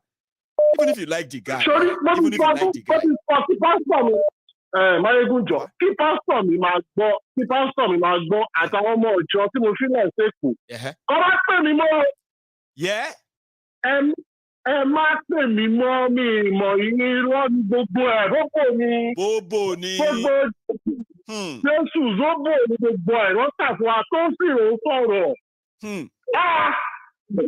Irọ́ àní wọ́n fẹ́ sọ mí donígbèsè lẹ́kọ̀ọ́ kí n tó sá kúrò. Because I'm looking one day. I was thinking ó dàbí pé salmon yẹn hit àwọn raw area kan inside you. Wey be say you dey tell yourself that truth like I don't form ogo sha. Or wetin happen? I don't fall. Èmi náà ṣe bọ́ọ̀lù kẹrọ. Àwọn máa lọ church kiri every Sunday. Àwọn ìdáwó àtúnyẹ̀wò lówó ẹ̀dùn dá business sílẹ̀. Àwọn ìpáwọ̀ àwọn pé ẹ̀dẹ̀ máa sún padà díẹ̀. Àwọn tó gbé almost about 50 million lọ́jọ́ ìlú máa. In the name of the Father, in the name of the Son, and in the name of the Holy Spirit, Abi. Wọ́n tún fi mí joyè, wọ́n ní èmi ni mẹ́tìdà.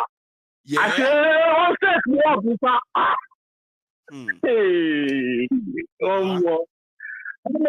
Eventually now, where I do, I just look back. Mo kàn ń gbogbo ẹni. Tó bá dé church lọ́jọ́ Sunday, ilé ìjọ ìpáyà bíbí pé ẹwà problem gbogbo àdúrà tẹ̀ ń gbà ti pọ̀ jù. Àwọn tó ń kọ̀ ọ̀sẹ̀ ló wà lábùjá ẹ̀sẹ̀. Àwọn oníṣẹ́ sórí burúkú tẹ bóòtù ní káwà. Táwọn yẹn bá dé church. Gbogbo prayer point tẹ̀ ń kó wá síwájú Ọlọ́run ìrédèrèdè yìí. Àwọn tó kọ̀ sí ẹ̀rẹ́ kò ń ṣe irú nǹkan tẹ́ yẹ kẹ́ kó wá síwájú Ọlọ́run lélẹ̀ yìí. If somebody can say that to them every Sunday, maybe they will leave that church and be like, I need to change my life. But no, they will tell them to pray. Front row, no man sound politicians. Front row. Front row. Come back the altar for, come back there. If you want to give your life to Jesus, politicians don't judge you. Any man working on that from one will pay. Our late, what is doing, what is that, what is fire, what is shade of boy. They won't give life money. What you're saying is, see poor people who get back to run, come outside, say, God save our life, oh John, Lord, save my life from poverty. Now, Bobo, Baba. After service, so much to my house, position my your envelope, your kokoro moto, I be full of your law. Yeah, I could have not made a bad for again. What thing you go into the church can knock see the governor and pray that God He directs you, Holy Spirit, as we are pointing to this, our minister, let go before him, go after him. Baba, God. That's why I said, Baba, I said it in that broadcast. I said, most of them who have been calling God to do something to Maiyegun this or that, you are hypocrite. Because if we reach heaven, you go see, say, they go give me VIP. They will come, they show me you, where they lie to yourself, defending criminals, and going to church every Sunday to say, thank you, God. God, forgive our sin. You still say, God, na man? Well, Sherry, if there's any God, Toba wa. If God do, because I like the way you talk out, because it's not if you reach heaven, if every day, you talk out. But if every day, because Bobo, what is for Allah to joy.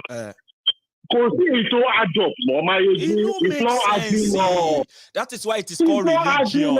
See, religion, Baba, you know what's in there? Religion is not bad, right? It is your relationship. For those who are like spiritual people, right? It's your connect. It could be anything. You could be Muslim, you could be Christian. If you follow all the doctrines, right? It should be your connection to your own creator, your own what do you call it? This supernatural being that is in a way guiding you, helping. It depends on your faith. Sure, you get. Now, when we talk about politics and public administration, Baba Emak Bejesu wonu Ekefi Muhammad Ilembitowa. I want to share they don't believe in any of them. No, they bobu anybody. These ones are crook. No con they use religion. They tell us they will calm down. God knows best. To buttress your point, people drop. My God, listen.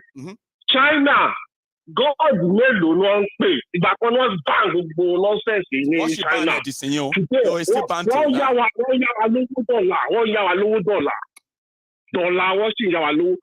Islam, well, with respect to Ahmed, Bazimi, so sure. Yeah. It is Arabization. It's Arab trying to preach their own gospel to the whole world. Yes, their way of like according to them. European doctrine trying to indoctrinate the whole world with European culture. Yes. And the truth of the matter is that we Africans, we are not part of that, man. We're not part of that shit. It's like a competition. We evolve. Ó yẹ káwọn èèyàn máa fi ipá kan ní yankinsin ní kánípé wọ́n jẹ́ kí àwọn èèyàn náà fi ṣe bójúbójú tó wà so happy gan. If you go to Cuba, if you go to even some part of, I mean, what do I mean by some part of, in Brazil, they are proud. Our religion, sorry, what to do. We don't know our left from our right. We don't know when to face the government and revolt and resist the government. We became so docile. Our display, Nilua. You go there, Nigeria, you go there and say you be slave. Baba, how's they born for this side? I don't know if you have seen that video before. The other house they born. People they here, they rush out of their church. They can't tell Holy Ghost fire to keep that fire there. They know reach our church, and they were so happy. And you know what? People say this one are nonsense. Nigerians were saying that. Shut up your mouth. Do you know the prayer, the spirit that is preventing that fire like that? I say what you talk. To say, Baba, make her take another call, eh? Oh no, why is anyway, I don't know if God do. I'm not saying no be Nigerian God. We shouldn't blaspheme because of them. We just don't want Nigerian God, which is fake. Okay. Nigerian God punishes people you don't like. For example, right? If you support Obi, right? And I say something where you don't like about Obi, your Nigerian God, you can tell your Nigerian God to deal with me. And you believe that it's going to deal with me. Sure you get. So Nigerian God deals with people you don't like. And that is why there is no God left to handle their situation. Unfortunately, Otosen, make her take another one. I get one thing I want change. God bless you. God bless you so much. My regards to the family, man. Yeah. Thank you very much for stopping by to say. I have another call. Oh, I think I lost my caller. Oh, dear. Well, it will be back. So I need to change something quickly. And then I'm going to take another call. You can dance if you like. Just shortly.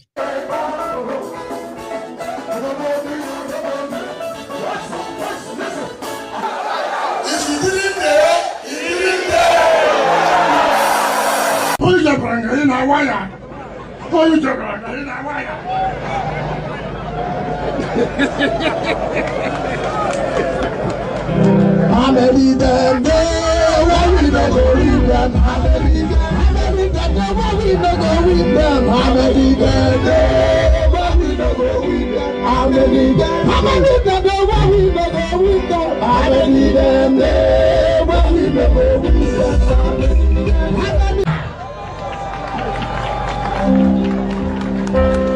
Some people think say you dey do juju.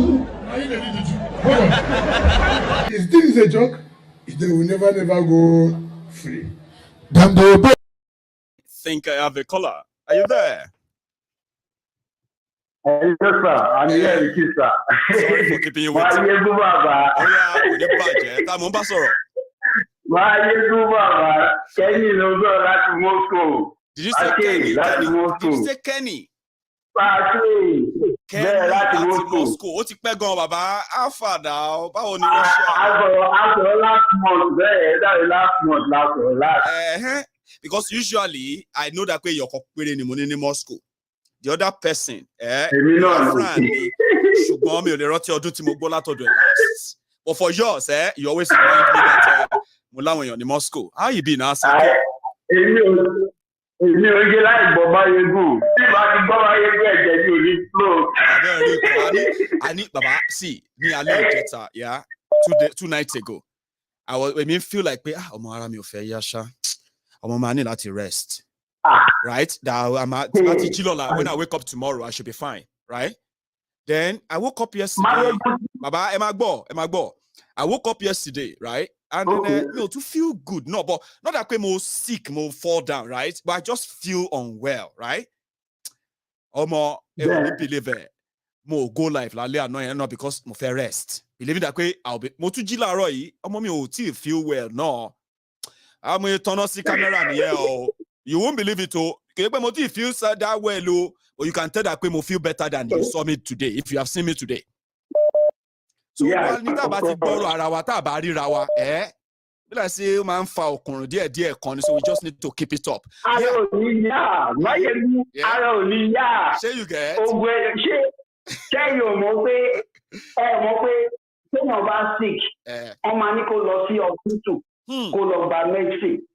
Sickness is we need that truth to heal us. Yeni pe Maiyegun jo inject me with that truth too. Ma je miss here. Yeah?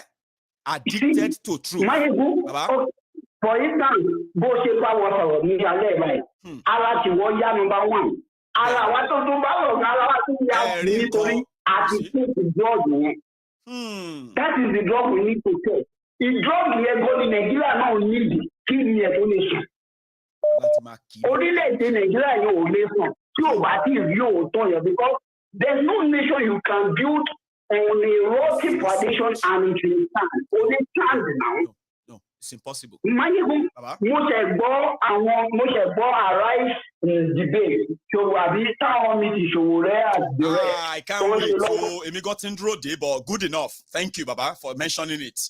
Màá fún yín update lórí ẹ̀ lẹ́kùnrẹ́rẹ́. Go on. Only point kan tí wọ́n sọ tí ó tọ́ṣì ni. They made a point. One, how can we unite Nigeria? Number one, Mojo. How can they unite Nigeria? Number one. Number two, what is the problem of Nigeria? Which is the constitution. Yes. That is very fraudulent.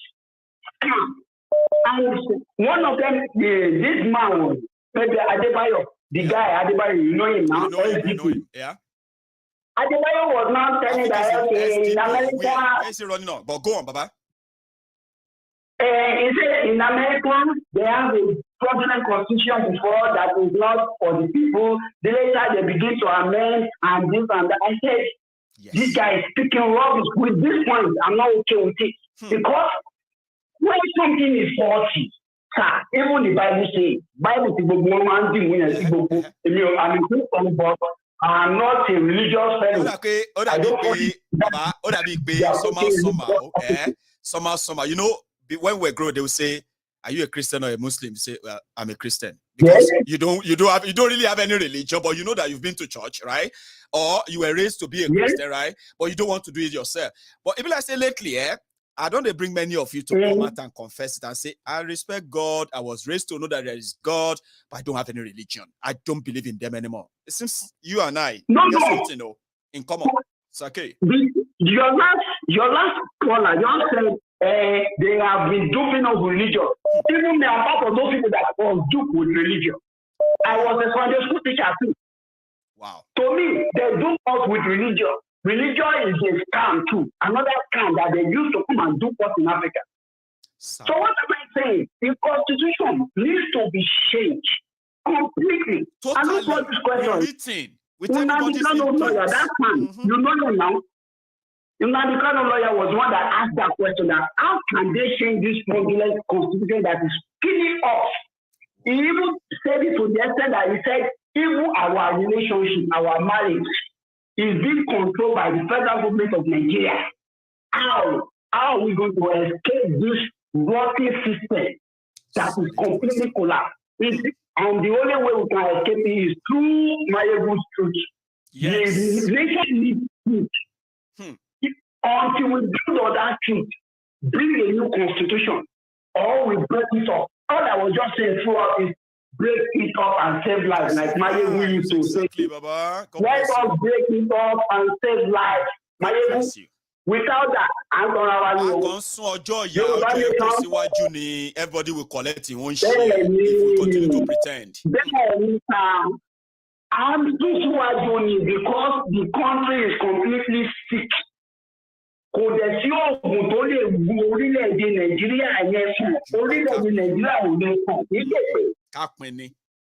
Anybody else saw restructuring? Don't paro restructuring one Nigeria for your own power. Because lori running restructuring, you know, through restructuring, o ma pin Nigeria ni won de fe ko pin. E ma tanra yin o. Sir, Maiyegun, you know this truth. Yes. You know this truth. Yes. Kelly, those people that call themselves, let me say, from age 60 and above, that call themselves politicians, they are the ones that are not ever willing to change the nation that Nigeria is built to. Yes. They are never willing because they are the ones that have benefited bigly in that fraudulent constitution, in that fraudulent camp. So they are not winning. I want you already. And I don't know. My own mobile, I don't want to be more job. They have built many of them into the system. So they are ready to transfer power to another.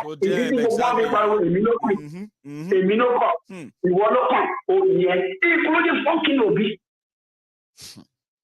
Including the fucking Obi. 100% I'm with you, Sake.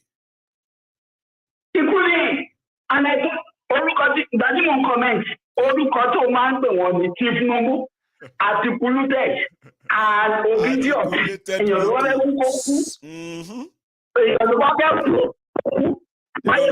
they don't like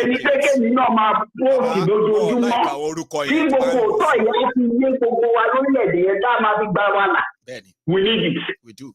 Maiyegun, God will continue to bless you. Amen. Keep it up. Oh yeah.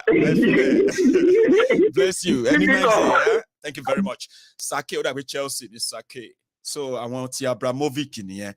If you Abramovic, be Ibrahim, I don't know. Abra or Ibra. Ibra is the footballer, be Ibrahim, and Abra is the club owner. I don't know. So thank you so much for that. The line is still open for everyone who wants to be part of this conversation tonight. Here we go. Hello there.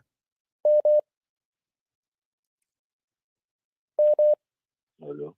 Hello there. Can you hear me, Baba? Yes, I can hear you, Baba. Right. I can hear you too, even though it's a little bit quiet, but I'll manage. Go on. Baba. How are you, Baba? How are you? I love tonight. Tonight episode, tonight topic, everything about tonight, you know. Because as usual, Maiyegun, anyway, before I carry on, I'm a pali Balogun Ujo Pasekemade Loyoli, Afi Balogun no so. Check Ade Balogun de Kefisini, Abigara Kefsi Balogun. No, Balogun, Afi Balogun. Afi Balogun, yeah. Yes. That's brilliant. Ọmọbanle Balógun Ìjọ Pàṣẹkẹrẹ máa dé lọ́yọ̀lé. Kò ní bàjẹ́. Ọ̀yọ́lé. Kábíyèsí o. Tó. So now, Loud like and I clear. said, Baba, like I said, you have hit a lot of nail on the head tonight. And you know me, when you do so, I like to call it and I like to add my opinion. Yes. Because Baba, things are serious. Things are so serious that we have slacked and let things go bad, really, really bad. To the extent that we don't know the magnitude of how bad it is to the Yoruba, because we are the kind of a tribe that are so accommodating. You understand? And at the same time, ferocious. Yes. You understand? Very highly ferocious. Because go and look at history. Do you understand? So now, like I said again, you have hit a lot. Because when you are mentioning Odobolu, I was born in Lagos. Oh, bless like I said, I'm a Banle Balogun to Atiba, Baba. Kábíyèsí. Baba, láti àṣẹ̀ṣẹ̀ máa ṣe. Ṣé sáàkì la máa sọ ni, because mo kàn ń lo kábíyèsí yẹn, ó dàbí mo ń lo loosely. Sáàkì o. Bàbá mọ̀kàn tó ṣẹlẹ̀, ṣé wá tó àmọ̀kàn tó wá ṣẹlẹ̀? Ọmọ Balógun. Amọ̀lẹ̀. Yes, amọ̀lẹ̀ wa dáadáa náà, kò yẹ kó news many of us bá tiẹ̀ sí nílé láti jọ. We grew up there. Ìtọ́wá ni pé ìdílé ìyá mi tí wàá jọmọ aládé. Wow. Ọmọ òwú ìyá mi. Ṣùtì yín nìsín. Èjì olóko wa. Èjì olóko ìyá ni àwọn olè ìyá mi wà. Gbogbo mi ní arígbájú nǹkan kan. Ṣùtì yín nìsín. Now, àwa tún lọ school àti wá lọ school ní kí ló ń pè OU yín mo lọ ṣe diploma ń bẹ̀.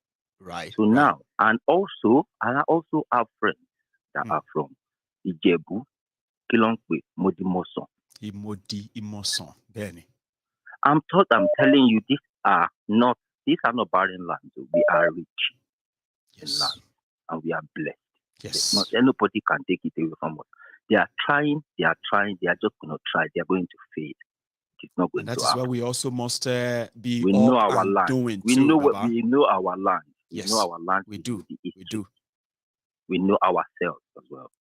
And we are not stupid. I like that. The stupid ones that got into power and they are misusing it, mismanaging the resources we have, which is why we are in the state we are now.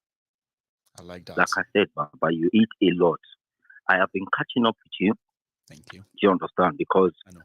I have got tomorrow off work. Oh, bless you. And when I'm off like that, that is when I call in, because I don't have to go to bed. As you know, in this country, thank you very much, you have to go to bed very I late. know. Thank you very much for stopping by. Like I said, go on. I have been following you. So now, looking at Shetima as he is now, he thinks he's wise. Yeah. You've done such thing that you have done, and you want to come and become the president of the country. So you think you can sabotage your own people, put them in the state of anarchy, and want to still govern over them again and continue to do the same that you have been doing since 2014. You guys have been, that your Borolo has been the hottest. That is where it all started from. Yes. Do you understand? And he gave them power at the center. Now, he's likely going to make him the vice president of Nigeria and possibly potential president of Nigeria. Baba, isn't that a win-win, Baba? Even thinking about it, to see the Moyen Lauju, imagine, like, the Boko Haram sponsor. Let me tell you a story quickly. Afis, a quick one, just to add to what you know. Yes. This guy, Shetima, right? He was working with Alimodu Sheriff, okay? And Alimodu Sheriff now had a guy that he wanted to make his successor. His name is something Gubio, okay? Now, that Gubio won the primaries of ANPP at the time, okay? And it was to be the governorship candidate, okay? But surprisingly, the guy just died. Assassinated and killed, like the crisis in there, here and there.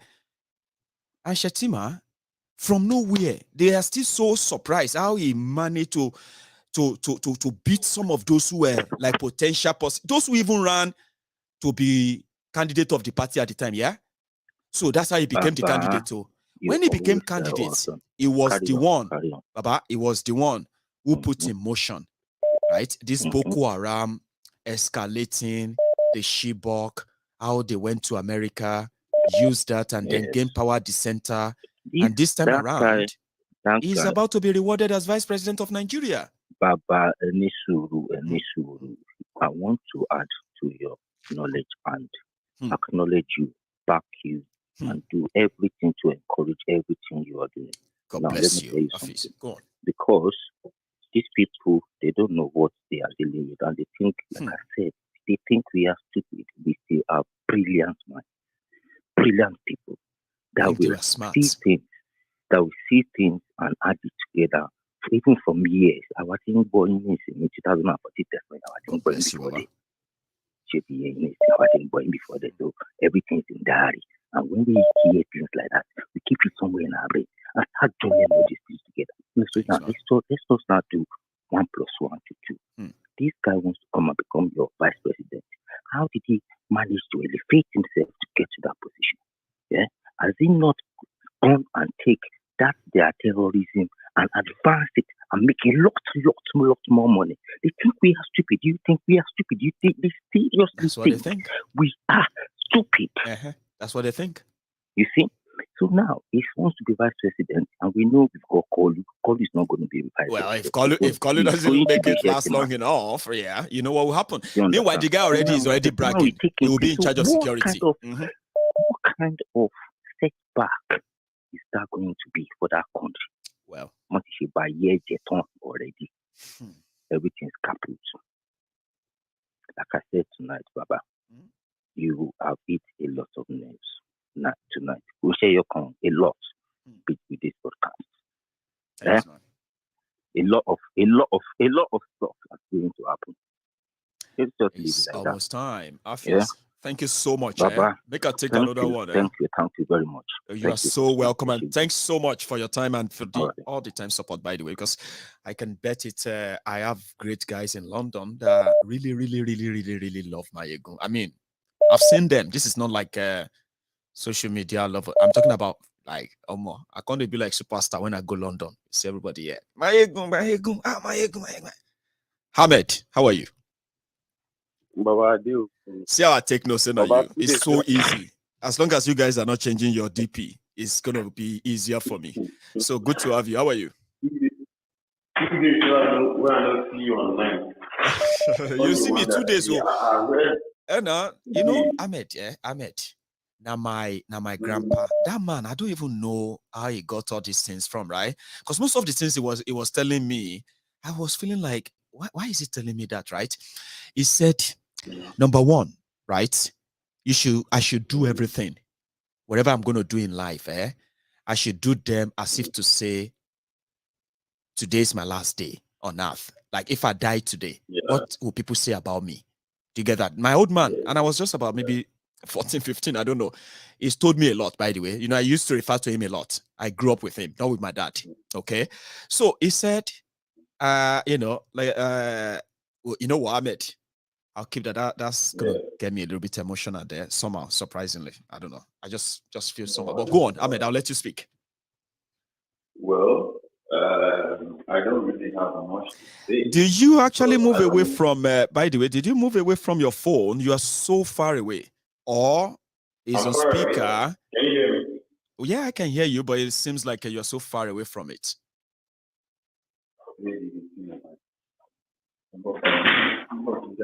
Can you hear me now?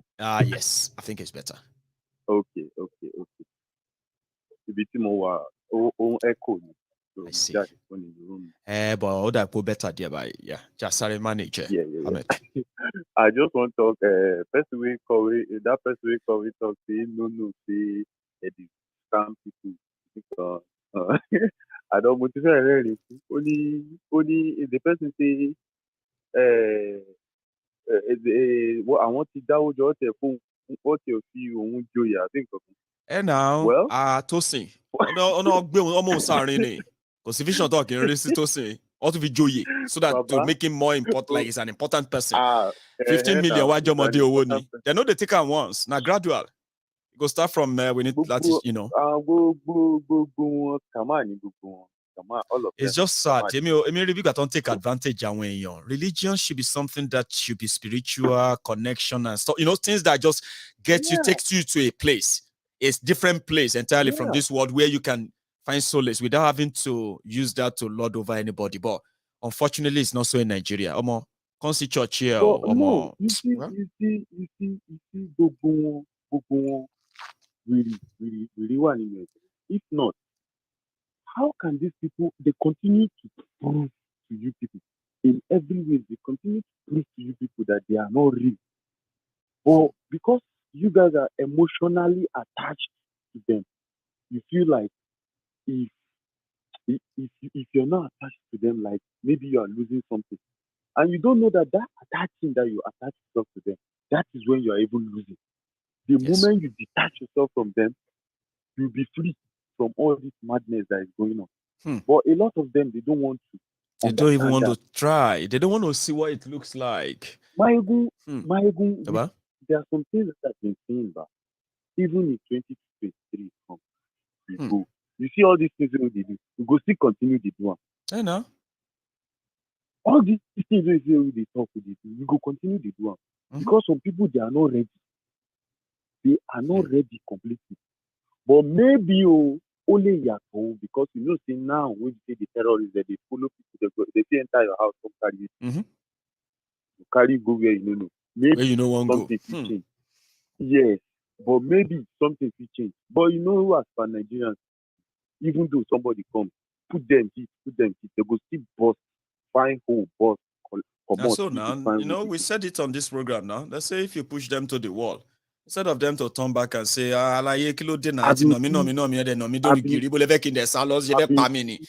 say Nigerians go to think about how to make hole in that wall. They say, if I can, they say as they beat them, they go to check the wall, say, she wall is strong.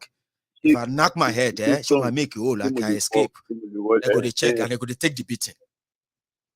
You see, every day, this is something that we are talking about. Why can't you just sit down, reason for one? Forget this selfish interest that you people put first. That's one of those things that you people should see that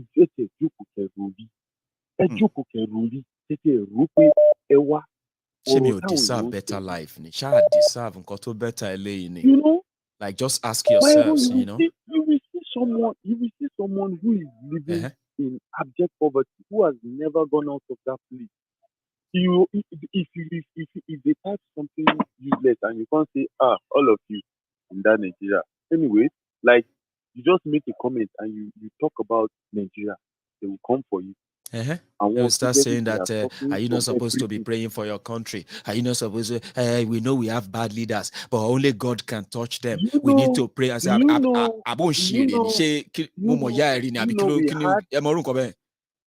Maiyegun, we had the veterans. Sorry, every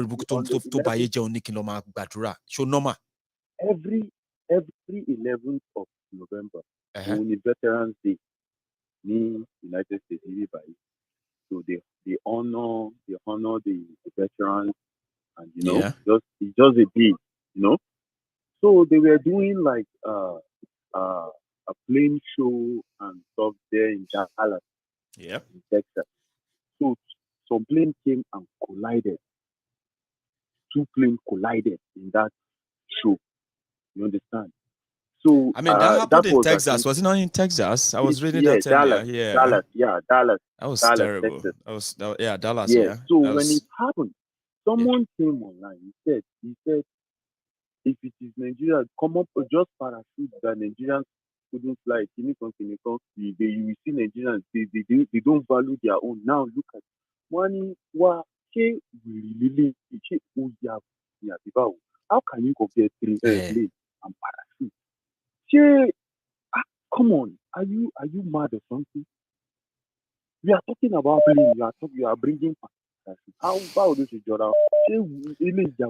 It is just what they would love to, use as an excuse, right? You need to see how happy they are when they see flood in the UK. Imagine. I must see water on the road. You see London, see London, see their London, see water. Now water they go everywhere. So can you now say that Tinubu go blame? I've been a burasi. Walaye baje.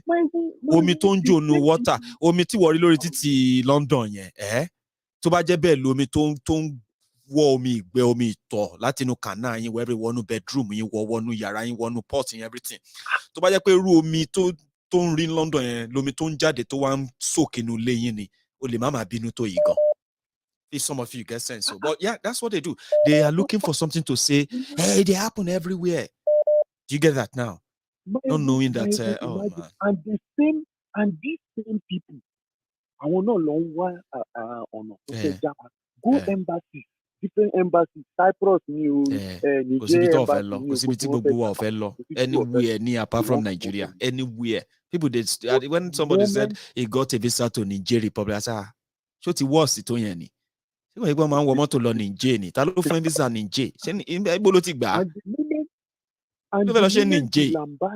The moment you lambast their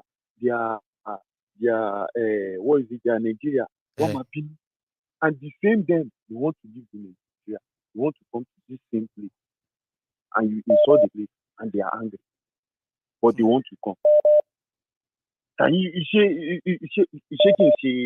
juju, my brother, na jazz. They're not normal, na madness. Some people say na mental, na mental. They know well, but they no go agree. Ahmed, I'll take another one. Thank you so much. Enjoy your day, by the way. I mean, that place, I don't know where they take you this time around, but fair enough. We love hearing from you. Stay safe, Baba. So that's Ahmed. I have another person on the line here. Hello there. I hope this is yo. Kabis, yo. Windy City also Auto. I said Kabis, me wrong then. Windy City. How are you, sir? I do. For me. What? Oh, no. Mutarati pause. Okay, hold on. Okay, with the pause. No, I'll be watching. Studio. Others, yeah. Oh yeah. So, even with me, but I just felt during kitchen. What I was thinking about. Yeah. Let me let you in one little story. I used to live in England. Okay. Yeah. And I used to live in White City. So I'm in London, that is West 11, not far from Shepherd Bush. Right. Okay. Shepherd Bush, right? Now, Shepherd Bush is that's on the central line, if I'm not mistaken. But you grew up there at 1996, so if I'm missing something. Okay. Catholic Church, Glory Street, Mumbai. That time, if you man lost the church, Holloway Road. Holloway Road, there you pass King's Cross. Right. What's up any Holloway Road? Because that's a popular prison. If I will be Holloway. That's a prison in Holloway. Yes. I see. Yes. There's a prison. It's for women. Right. Church, I'm not going to mention the name. Okay. But popular priest, popular pastor, Atiku sing. Pastor in Corina. That's what I'm going to say. Pastor Corina. I'm not talking about vision. Pastor, I'm talking visually impaired. Yeah, visually, yeah. Visually impaired, as they say. So, yeah. I know that's late, so I won't mention name. I don't have more Nigeria that I mentioned also. Church, can you See description here about go a little bit further. Emma Cash or Loju Egun so keep it more. No, I'm just going to draw the red line there because only my people anyway. Oh shit. You go on, eh? So only church me on the way road. Right. àwọn Nàìjíríà ẹ máa tẹ́tí gbọ́ nǹkan tẹ́ ẹ sọ yìí. I want everybody to listen to this. There was a year tí màá yẹn wá. Ìdílé òkú ń gbé pásítọ̀ sí pè ní lórí ọ̀rọ̀ owó gbà tó ṣàkáǹtì tí pásítọ̀ àlè rò tí ò tálì. Tówó balance, tákàǹtì ò balance. Bàbá ń gbé pásítọ̀ sí pè. I saw it with my own daughter. Bàbá yẹn bínú jáde. Nítorí àmì ẹtí ò lè rìn ẹ sáré tó mú wá sáré lọ bá ní pé bàbá yẹn ní sùúrù ó kàn gbé máa yẹn sí pé pẹ̀lú èdè ìlú wọn because kò ń ṣe proper Yorùbá ló máa ń ó gbé máa yẹn sí pé ní so ìná ṣùgbọ́n wá fẹ́ tọ̀ ní ìpadà sí Nàìjíríà ẹ̀yin tẹ́ lọ ń dáwó ẹ̀ stop ẹ̀. Stop àwọn pásítọ̀ yìí kò yín jẹ ni. When I moved to the state, tí mo land sí Chicago, west side of Chicago ní church tí mo lọ. Bàbá ẹlẹ́bọ ni lóògùn ní o, kíní kan, I'm not going to say more than that, church yẹn mo ń lọ. Ẹlẹ́bọ ni o, olóògùn ni o, the same thing. Àtìgbà mo ti cut off, mi ò ń lọ church mọ́, mi ti dé church in the last 20 years. Wow. And there are many people like you. So timber off ní New Year. Ma wà nù lé mi, ma short time. So bá ti di quarter to, ma walk to any church, bá aládùúgbò mi, I go in there, ma pray for New Year. That's the only time. And I don't go to Nigerian church. So please, this is a scam. It's a scam. Church is a scam. Also, is a scam. The church in the last 20 years. You sick. Special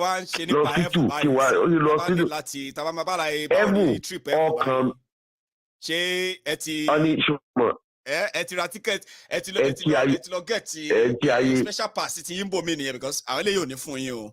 You know that. If you don't give them what they ask, you know they go heaven. Lọ́run máa yẹ. Kò sí ẹ̀mù kankan. Ẹ̀mù bí ta wà ní ẹ̀mù wa. Ẹ̀mù ti sẹ́tù ẹ̀ lélẹ̀ káta yẹn yanjú ẹ̀. Kò mo ṣe láìkí pásítọ̀. I'm not go. Mi ní kó owó tí hard-earned money kí lọ kó fẹ́ nìkan. Kó máa gbọ́ lé mi kó máa fún gbẹgbẹ nǹkan tó tẹ̀ máa ń ṣe tó bá burú jù wọ́n á fẹ́ gbọ́ lé lórí ara fẹ́ gbàdúrà what? Who are you? Ìdáwà kó owó tí mo ṣiṣẹ́ fún. Ẹ sà mọ̀ pé kinní yẹn ṣẹlẹ̀ lómi tó bá mọ́wọ́ ilé yín léjì kàbáyì is like control get so most of the time they can control how you react.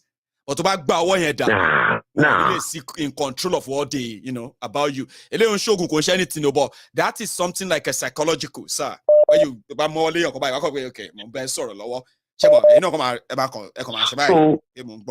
so your Sunday sermon is there. Oh, he point here. Yeah. And I want more of it. More of it. Giving them as I want everybody to wake up. Ẹgbàgbé fowó yín lọ ra gàrí kẹ́ jẹun gidi sínú. Ẹ káwọn èèyàn yín sínú ilé. Mo dúpẹ́ tèmi o. Ọ̀la ń kọ́ o. Thank you. Kò wá wo kọ́ tọ́lọ́ máa ṣe fún ẹlòmíì ò ní ra oúnjẹ sílé a máa tọ́jú 10% nìkan dá lọ́jọ́ Sunday. Well, kọ́lọ̀ ń gbà wá. Not be crazy. I mean that's wọ́n ti kó wọn jẹ so far. Church tí mo ń sọ yìí tó wà ní Ọlọ́wé road yẹn. Wọ́n náà máa ń ṣe náà fídíò wọn ẹ̀ bá gbé speaker síta rí o wọ́n yìí máa ń ṣe Nàìjíríà o. Tó bẹ́ẹ̀. Wọ́n máa disturb ará àdúgbò. Ọmọ ibi tó wà. Ṣé mi kọ́ tá à ń sọ̀rọ̀ nípa pé most of the things that they normalize in Nigeria nobody sit you ẹ̀sà kò sẹ́ni tó máa ń pèèyàn jókòó báyìí bó bá ṣe dé airport ìlú òyìnbó pé wá wọ́n ṣe ń bí rẹ̀ bọ́ ṣe ń bí lélẹ́yìí o èyí máa dà pé counter set brain everybody come adédé adjust náà ni because wọ́n á mọ bí tó wà. Wọ́n tó bá dé sí Nàìjíríà they are all like Yorùbá nígbà tí mo wà Nàìjíríà a máa ń lọ club kan phase 2 a máa ń pè ní Yaba Baptist church la máa ń pè Yaba Baptist church torí Yaba ló wà Tabambo by everybody at Memuyo, I can pull over. I didn't know your just sit out like Betty. I don't like Betty. But you did London. I mean, you don't let me. But then, what you make arrangement, if you totally, if you want to use yourself, public toilet, public toilet, don't clean you. Public toilet, one London at America, clean you public toilet, what in Aso Rock law. I mean, that's now common sense. No matter what pay, she mo le lo yo kini mi sita mi ki ma to legbe titi ti ba ki se were. I knew your. Wọ́n sọ fún yàn o. Ṣé wàá rè tó jọ mí lójú jù? Ibi tí mo ti mọ̀ pé man pass man, authority pass power. Wọ́n ṣòfin kan London, wọ́n ní ẹ tó bá gbé prostitute. If you know King's Cross very well, King's Cross rail station, lẹ́gbẹ̀ẹ́, if you know ibẹ̀ làwọn aṣẹ́wó máa ń tò sí. Right. Jọ̀wọ́n, wọ́n ṣòfin yẹn pé wọ́n gbọ́ pé ẹ tó bá gbé aṣẹ́wó káwọn ọlọ́pàá dì wọ́n lọ. Wọ́n bá ti gbé wọn báyìí, wọ́n á dẹ̀ tẹ̀lé mọ́tò ẹ̀. The first mú ní London, Chief Judge, wọ́n dẹ̀ put over. Ìgbà yẹn mo wá jókòó, mo ní wọ́n mú George. Irú ọlọ́pàá ẹ̀gbọ́n mi ní ibi òun ti sọ fún ẹ̀. George ìgbàṣẹ́wó, wọ́n mú. Nígbà tó mú George tó gbàṣẹ́wó, tí wọ́n á mú wọ̀ tó ń sọ pé ẹjọ́ nítorí Ọlọ́run. Tó sọ pé sórí George yẹn ó ti gba sentencing, ó ti gbà wo torí nǹkan báyìí. Ṣé wọ́n fún ẹ gan lè pọ̀ lọ́wọ́ wọn bẹ́ẹ̀? Ó ṣe ọ̀dà yọ Chief Judge ni o. In Nigeria báyìí ọmọ àwọn enemy ẹ̀. Ìgbà yẹn lórí mi wá ìgbà destroy ẹ̀. Àwọn enemy ẹ̀ fẹ́ bà image ẹ̀ jẹ́ ni. Kí ni big deal? Ó lè gbé ẹni obìnrin tó wù náà. Ọjọ́ yẹn Chief Judge. Gbogbo obìnrin ló fẹ́. Ìgbà Nigeria ó máa tẹ̀ gan ká break kíní yẹn up ní sáà. Ọjọ́ yẹn lórí mi pé okay ọmọ boy ò sí Nàìjíríà mọ́ tó bá fẹ́ sẹ́wọ̀n àwọn kankan wà tí máa ń ṣe bí pé kí n lọ sí pátí kí n kàn ra lo bí ìgò méjì. Kẹ bọ́ sínú mọ́tò. Mo rántí ọlọ́pàá pù èmi àti ìyàwó mi rọ̀ òtútù mú bọ̀tù orí pé mo ti mọtí díẹ̀ mo wind down ọlọ́pàá yẹn wá dá mi dúró ó ní kí ni speed limit ń bì mo ní 35 ó ní 30 ààrẹ tó ń lọ ọlọ́pàá yẹn tó wá kọjá mi ó tún nàka mẹ́ta síta pé 30 kò pẹ́ ní sílẹ̀ George yẹn ṣẹlẹ̀ last time tí mo fojú kan tí yẹn àtìgbà mi fẹ́nu kan tí o pé o ní gbé mi padà sí mi ò ní dé kò tọkọ sọ pé kí ló gbé ẹ padà wá kó wá nítorí mo mọ tí mo máa kọ́ ọ wá kó kí ló dé. It is well. How did you do that? So weekend now you did juju be that. Win the city. So ẹ jẹ́ ká bára wa sọ̀rọ̀. And I really appreciate what you're doing, especially this Sunday sermon. Ẹ máa ha kẹ̀sí wọn létí kan bọ́ maybe one day. Regularly. So anyway, extend my greetings to your family and I wish you a speedy recovery. Okay? Thank you. And I appreciate that as well. So let me take this. And it could be the last call for tonight, or maybe another one. We don't know. But yeah, we are nearly there. Hello there. Hello, Baba. Maiyegun the Prince Jejeman. How are you, sir? Baba, ọwọ́ mi méjì ló wà lókè o. Oh yeah, I'm ti kó tèmi náà sókè o. So ó lè wálẹ̀ báyìí o. Ṣé kó wálẹ̀? Yes, Baba. Well done. It's Prince Jejeman. How are you? Baba, fine. Are you? Well, I'm surviving. I'm still here, and I'm still talking. You know what I mean? So, which means we thank God. Yeah. So, thanks for asking. By the way, yeah. Go on. This is our brother. That Malamu and gang, they have now put together what they call rearranged whatever charges against Nnamdi Kanu, right? Another 7. This joke and mockery. They want to start that tomorrow with Binta Yanko. Have you heard of that? Yeah, I've heard of it. Well, I'm waiting for tomorrow. Tell us what you have for tonight, the Prince. My good general. Like this, our brother that just finished speaking. I had everything that. He spoke very intelligently and give us many insights in many things. That's right. You know, I heard everything he said in Yoruba. You know, I'm also appealing to them. You know, but most of our brothers, they enjoy this show so much. You know, let them mix it up so that they will be hearing.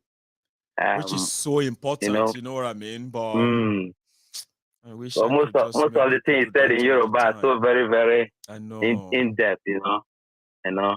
Well, fair so, enough. Or they heard you. Go on, Prince. Yeah, good. Yeah, very good general. I see. When you were showing this guy, Shetima. Yes. You know, yeah, when he said that restructuring under his foot. So that restructuring you know that guy. When you say he's a terrorist sympathizer, it's like you know what I'm saying. You know, it's like honestly. The way he's a terrorist, not that he's a terrorist sympathizer. I get me because he's saying that restructuring is under his foot. He's insulting the whole Nigeria. He has no idea. I don't think he cares. It's an insult to the whole nation because what are we talking? Restructuring. What is restructuring? Restructuring is people having their freedom. Yes. You know, restructuring is people living their life, meaningful life. But when you say restructuring under your foot, what that language is in conjunction with Boko Haram, because Boko Haram wants an archaic life. They said they don't want anything to do with development, education, isn't it? They don't want anything. You get what I mean? You know, so automatically, when you say restructuring under your foot, you are concurring to the Boko Haram ideology. It is even contradictory. You know? You get, Prince. It's contradictory. Tinubu is promising Yoruba restructuring. He will give them this. He will give them that. They shouldn't worry. He will give them state police. He's saying that secretly to those he's meeting. Okay? When it gets to part of the north, he's telling them that Shetima is young. Shetima is going to be playing a very important role in organizing this. So he's not telling them about restructuring up north, okay? That's why Shetima could say restructuring my put. Now look at the fraud, though.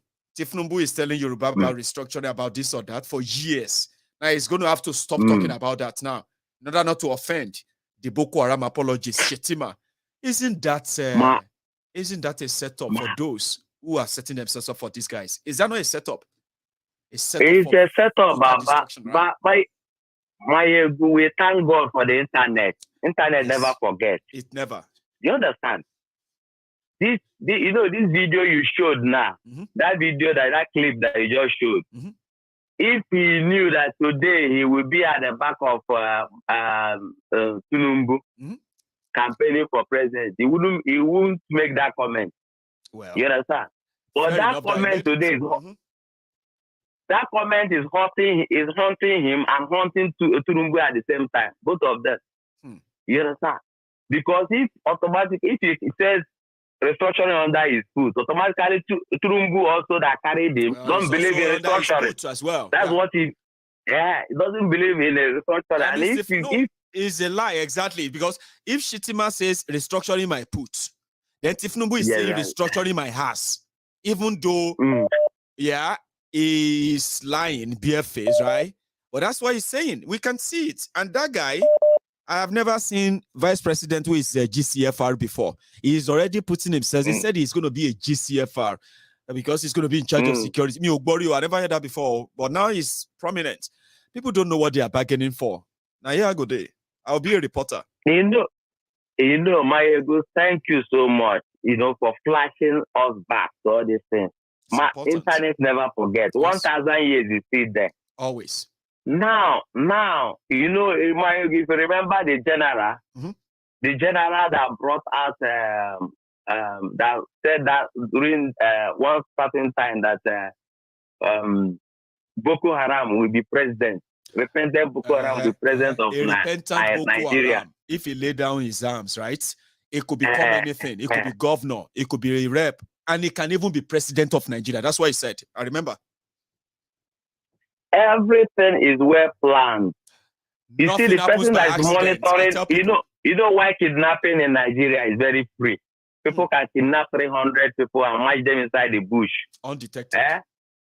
Only one drone can follow kidnappers, and they will drop the people that they kidnap and run away. One drone monitoring them.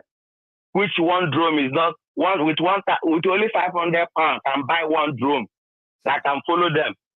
Are you getting me? And report back. Nigeria can afford that drone, just mini drone, up to 1,000. If 1,000 drone is flying on the air, where kidnappers are moving with people in the bush, they will run away. 1,000 drone at the same time. Yeah, that is if those who are putting up the drones really want the terrorists to go away. They don't want them to go away. Why would they waste money on drones? So rather, they will just give the money to them as ransom to go and buy more guns and bullets. Exactly. Why I'm touching that aspect is to tell you that everything is well planned. You see, Pantami is the Minister of Communication. Yes. Monitoring our communications. They can monitor every call that you make under a minute. Yes. Any call you made under a minute can be traced anywhere, location where you are. You understand? And Pantami is the Minister of Communication, but they cannot trace kidnapper that is kidnapping people, 300 people, 200 people, they march them into the bush, and they will be making call for almost 5 minutes. Nobody can trace their location. Victims. Nobody will trace them because nobody is looking for them. Maiyegun, Nigeria needs to be shut down to save lives. You always remind us of that. The earlier they understand that, the better for all. If you talk, you go die. If you don't talk, you go die. It better make you talk and die. What do you want to lose? What do you have to lose? Nothing. Nothing to lose, Maiyegun General. That's why we IPOB, we have they've been killing us now. We are used to their killing. So we have nothing again to lose. That's why we can never give up. So the last man standing. You understand? And thank God, the consciousness is waking up. The consciousness of the message Nnamdi Kanu was given, and this one that you are concurring, pastoring, is going deep. My dear, we are going to get our freedom. Of course. If you know me today, it will be reactions. It will be tomorrow. God bless it's just a matter of time. They can just delay it, but they can never deny it. No, they can't. Maiyegun General, I submit my case. Thank you so much. God bless you. Please, Judge man. Like, I love that. They can delay, but they can't deny. You get? You cannot deny whose idea the time has come. People's freedom will come when they are fully ready for it. And then, hello there. I have a caller, and I bet you are still there. Can you hear me? Yeah, I can hear you, Maiyegun. Oh, better. It's been a while. It's been a while, my brother. FBI, Temple of Truth, and the rest of everything. I don't know what I give you, but how you be, JJ? It's been a year. It's been year. No, not years anyway. I spoke to you. You know, less than months. No, I don't believe it. It's over 2 months now. Sometimes it's over 2 months now. See, JJ, sometimes it looks like you and I have spoken for so long. Guess what? When I go back and start watching our videos, I just like, I spoke to this guy 3 weeks ago. Why does it look like we spoke 3 months ago? No.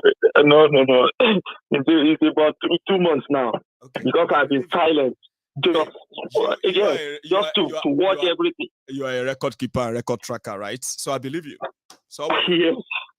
You know what, brother, I'm fine. You see this one for tonight, brother.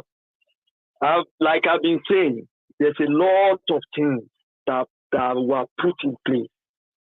But let me talk your brain a little bit. I'm available. Do you remember the first time they killed somebody in Southwest, and the king, all the Yoruba kings gathered themselves and went to Aso Rock, and Buhari promised them something, and we install camera on the road and everything. They will monitor it. Do you remember that statement? I do, brother. What I will say this night, a lot of people might disagree. But I will tell you, all these things you are saying, brother, it's a well-planned global agenda.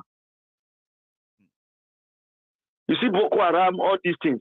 Do you remember there was a time that some other country, the powerful country across the ocean, said the terrorists are moving down to Nigeria?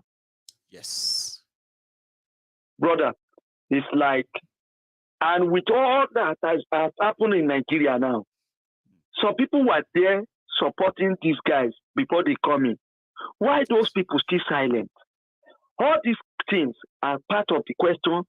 Although I know the answer, but I don't need to tell people because a lot of people will disagree. You want them to come clean. These are questions that you can't run away from.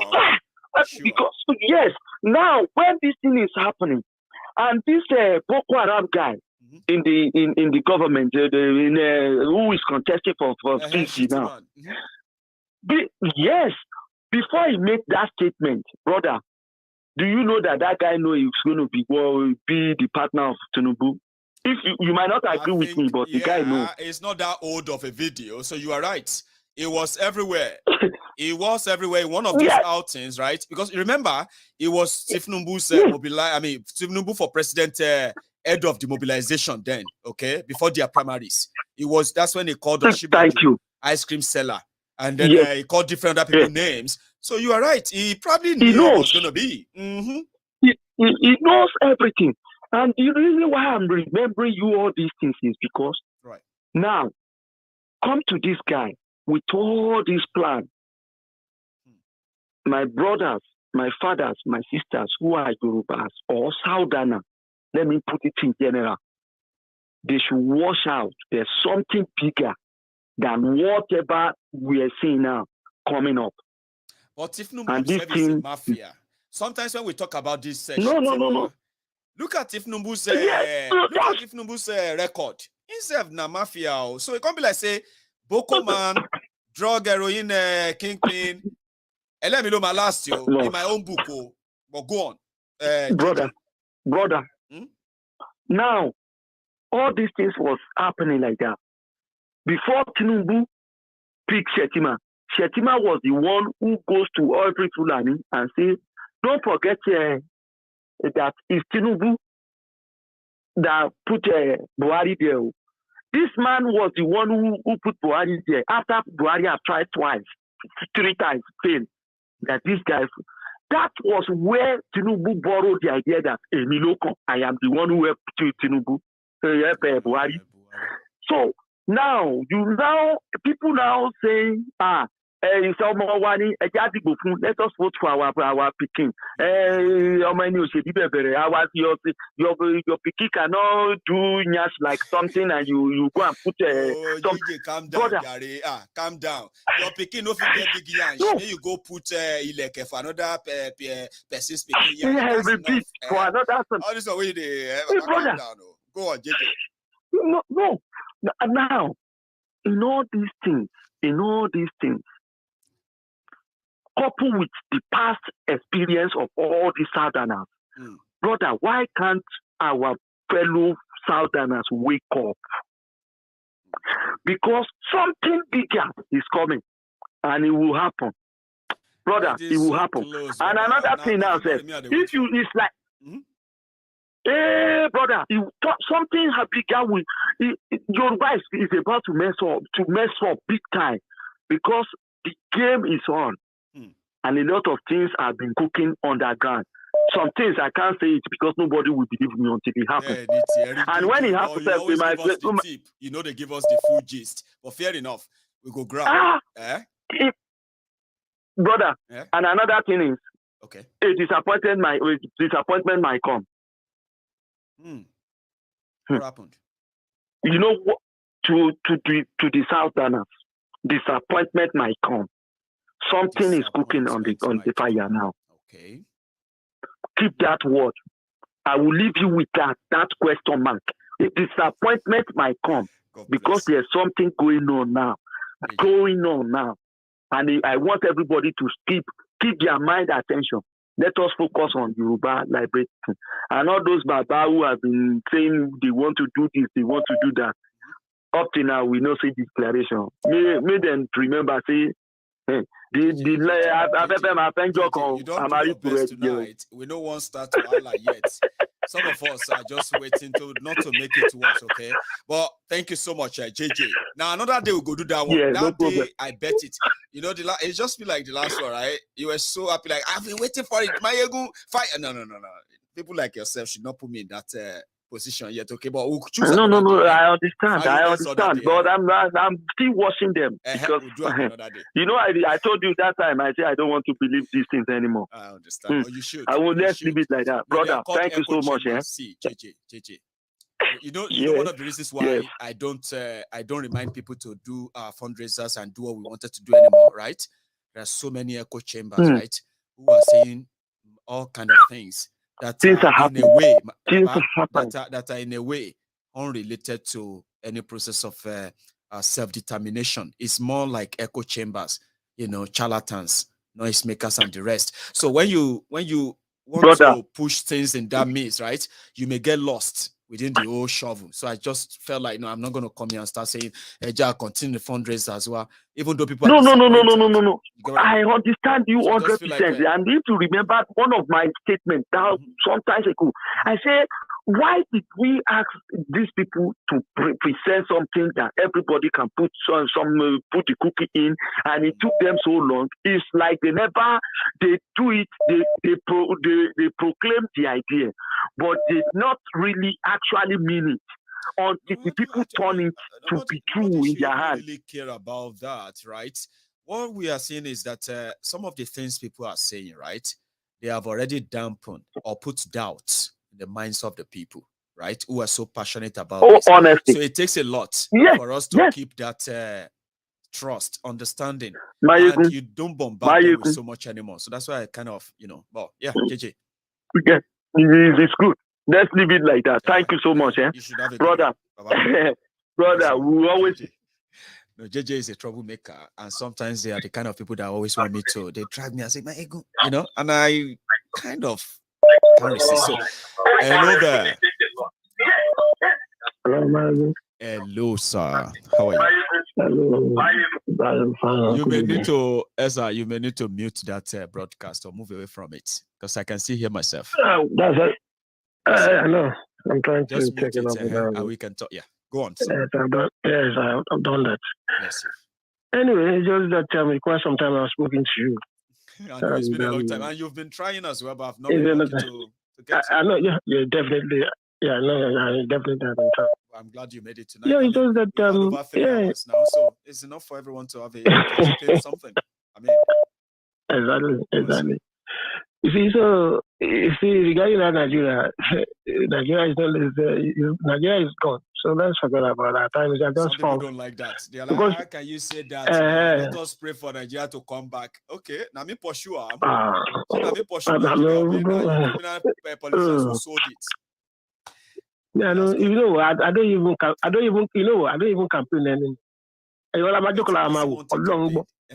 Campaign. Like, what were you going to say? No, that's what I'm saying. Them something? Because, what I mean? I've just said to myself, I said, you know what? There's no point again. There's no need to debate about, there's no need to talk about regarding that country. Yes. Yes, sir. They said, they said if you found yourself in a hole, the best thing you should do is to stop digging, Abby. Now, we found ourselves in this situation. We know those who brought us here. But look at them. They don't feel any remorse. They don't have any regret. They are giving themselves a award. And they've done well. In the face of all these debilitating ruins, Abby. I mean, come on. That means they are not doing that means wherever we find ourselves now, it is just a shy split to where we are still going. Because these guys don't feel any remorse. They don't regret. Well, they don't. Because that's Nigeria for you. Well, that's Nigeria for you because that's okay. They'll just say they find you guilty of something. That's what about those? What do you do to them? Can you imagine? So that tell you it's normal. It's normal. Don't tell me. Don't ask me that question because I want to America. What they do? What do you do to them? So don't ask me that question. I'm fine with it. I'm not guilty of what I'm doing. It's the right thing. I'm and nobody can question it. Happy, even though I'm ruining the lives of the people, because what are you going to do? Am I the first person? Or am I the only person? Am I? Of course, that's the point. What why we want to do one question? You look like am I making sense in what I'm saying here? You look foolish. You look stupid in front of them. Where are they? Are stupid. They are the ones stupid. It will get you to think that shame in normal. Because you look at everybody, you be like, why are you normal? Why is everybody not normal? Exactly. Then you realize that they seem to understand what they are doing. So they understand themselves. All these abnormal things they are doing. Everybody feel normal. They don't complain. Or maybe like saying, no normal. If like saying, nowhere. That's what Nigeria does to you. That's what it does. Because that's why look, come on. So what's the point of this agreement with this group? Oh no, what a problem, man. You don't leave the letter because it got to a level now. They can't calculate very well. They had 1 + 1 to become 2. They know that everything now is 0. So in that case, that tells you the entire corner. So if the letter will come out just for on farmers round, and that's the way I see it. I don't want to argue again with them all this. We start campaigning with them. It's like you are just wasting your time. No, you don't need that. What about a lot of time on your hands? You can go and be talking to them, but don't worry. They will be taught a lesson, and it will come from their own. It will come from the consequences of their own mistakes. Of course. You got to don't worry. You got to about shit because they can't balance the books now. Idiot, you know, because the Tinubu is not ready to campaign with anybody. Pay off a shit, don't engage with anybody. Come on. Then that's what they did. We are counting days, like you said. We'll be campaign for him. That's all of us, okay? Of course. Posterity will say that's exactly what Buhari did now. That's exactly what campaign for anybody. There's some restructuring. Why restructuring? Did I promise you that I'm going to give you refinery? Did I promise you? Did I come here to tell you that I'm going to give you a job? Benny, I said I will fight corruption, economy, and security. The way now, the thing see, the thing is, where Buhari did. If you ask him anything, he will say, I promise you that one. I don't promise you. I promise 3 things: security, economy, and fight corruption. Baba, ilu yeti propoye. Everywhere ti propoye. Everywhere ti propoye. Yes.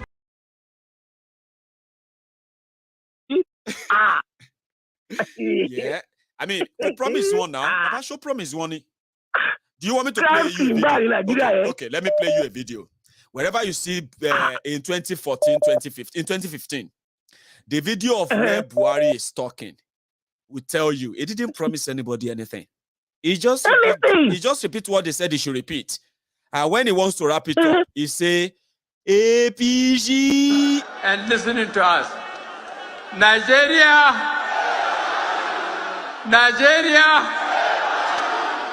APC from top to bottom.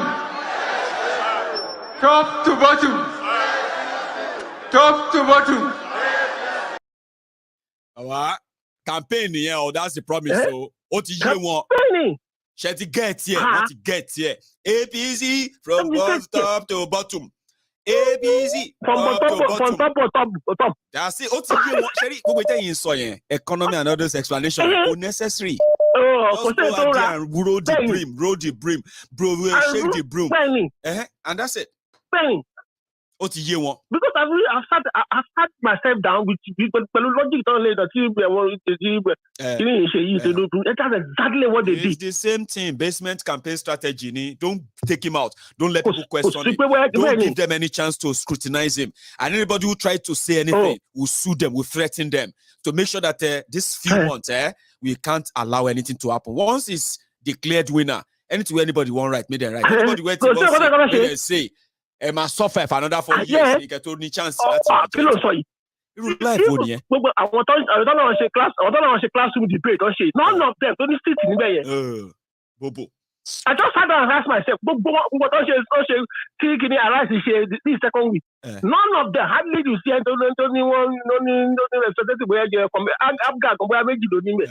none of them. So tell me, how are they going to do? How are they going to do it? Baba, we will tell our own side, and we will tell people why we are not buying the lies. I don't just know. Let me just speak to my we're not on this. Some of the protest. Some of the can't. They were not supposed to be here. They are going to one. One of you go to Nigeria. Okay, don't forget it. Everybody might escape, ni Baba. Some are trying to escape. Some are trying to use the whatever situation to escape from Nigeria. Everybody might escape. Now we no escape, eh? Now then they turn to Vuvuzela. Now then you see at rallies. Baba, I need to go now. Thank you so much, eh? Well, thank you so much, Baba. Thank you very much. I appreciate this, okay? You should have a wonderful day. Thank you. All right? I appreciate speaking to you. You too. You take care. Eh? Bye-bye, sir. That's a good one. And we spend long hours, over 3 hours. Wow. That's class. Now I'm gonna go now. So you are going to get to see this broadcast in pieces. It's gonna be like part 1 to part 6 or part 7. It doesn't matter. It's just to cut them into pieces and make them easier for you to watch. And that will be called premiere. That will be tomorrow. But however, for today, I want to say thank you to every one of you who tune in. My friends, as always. Yeah, I hope I'm back tomorrow.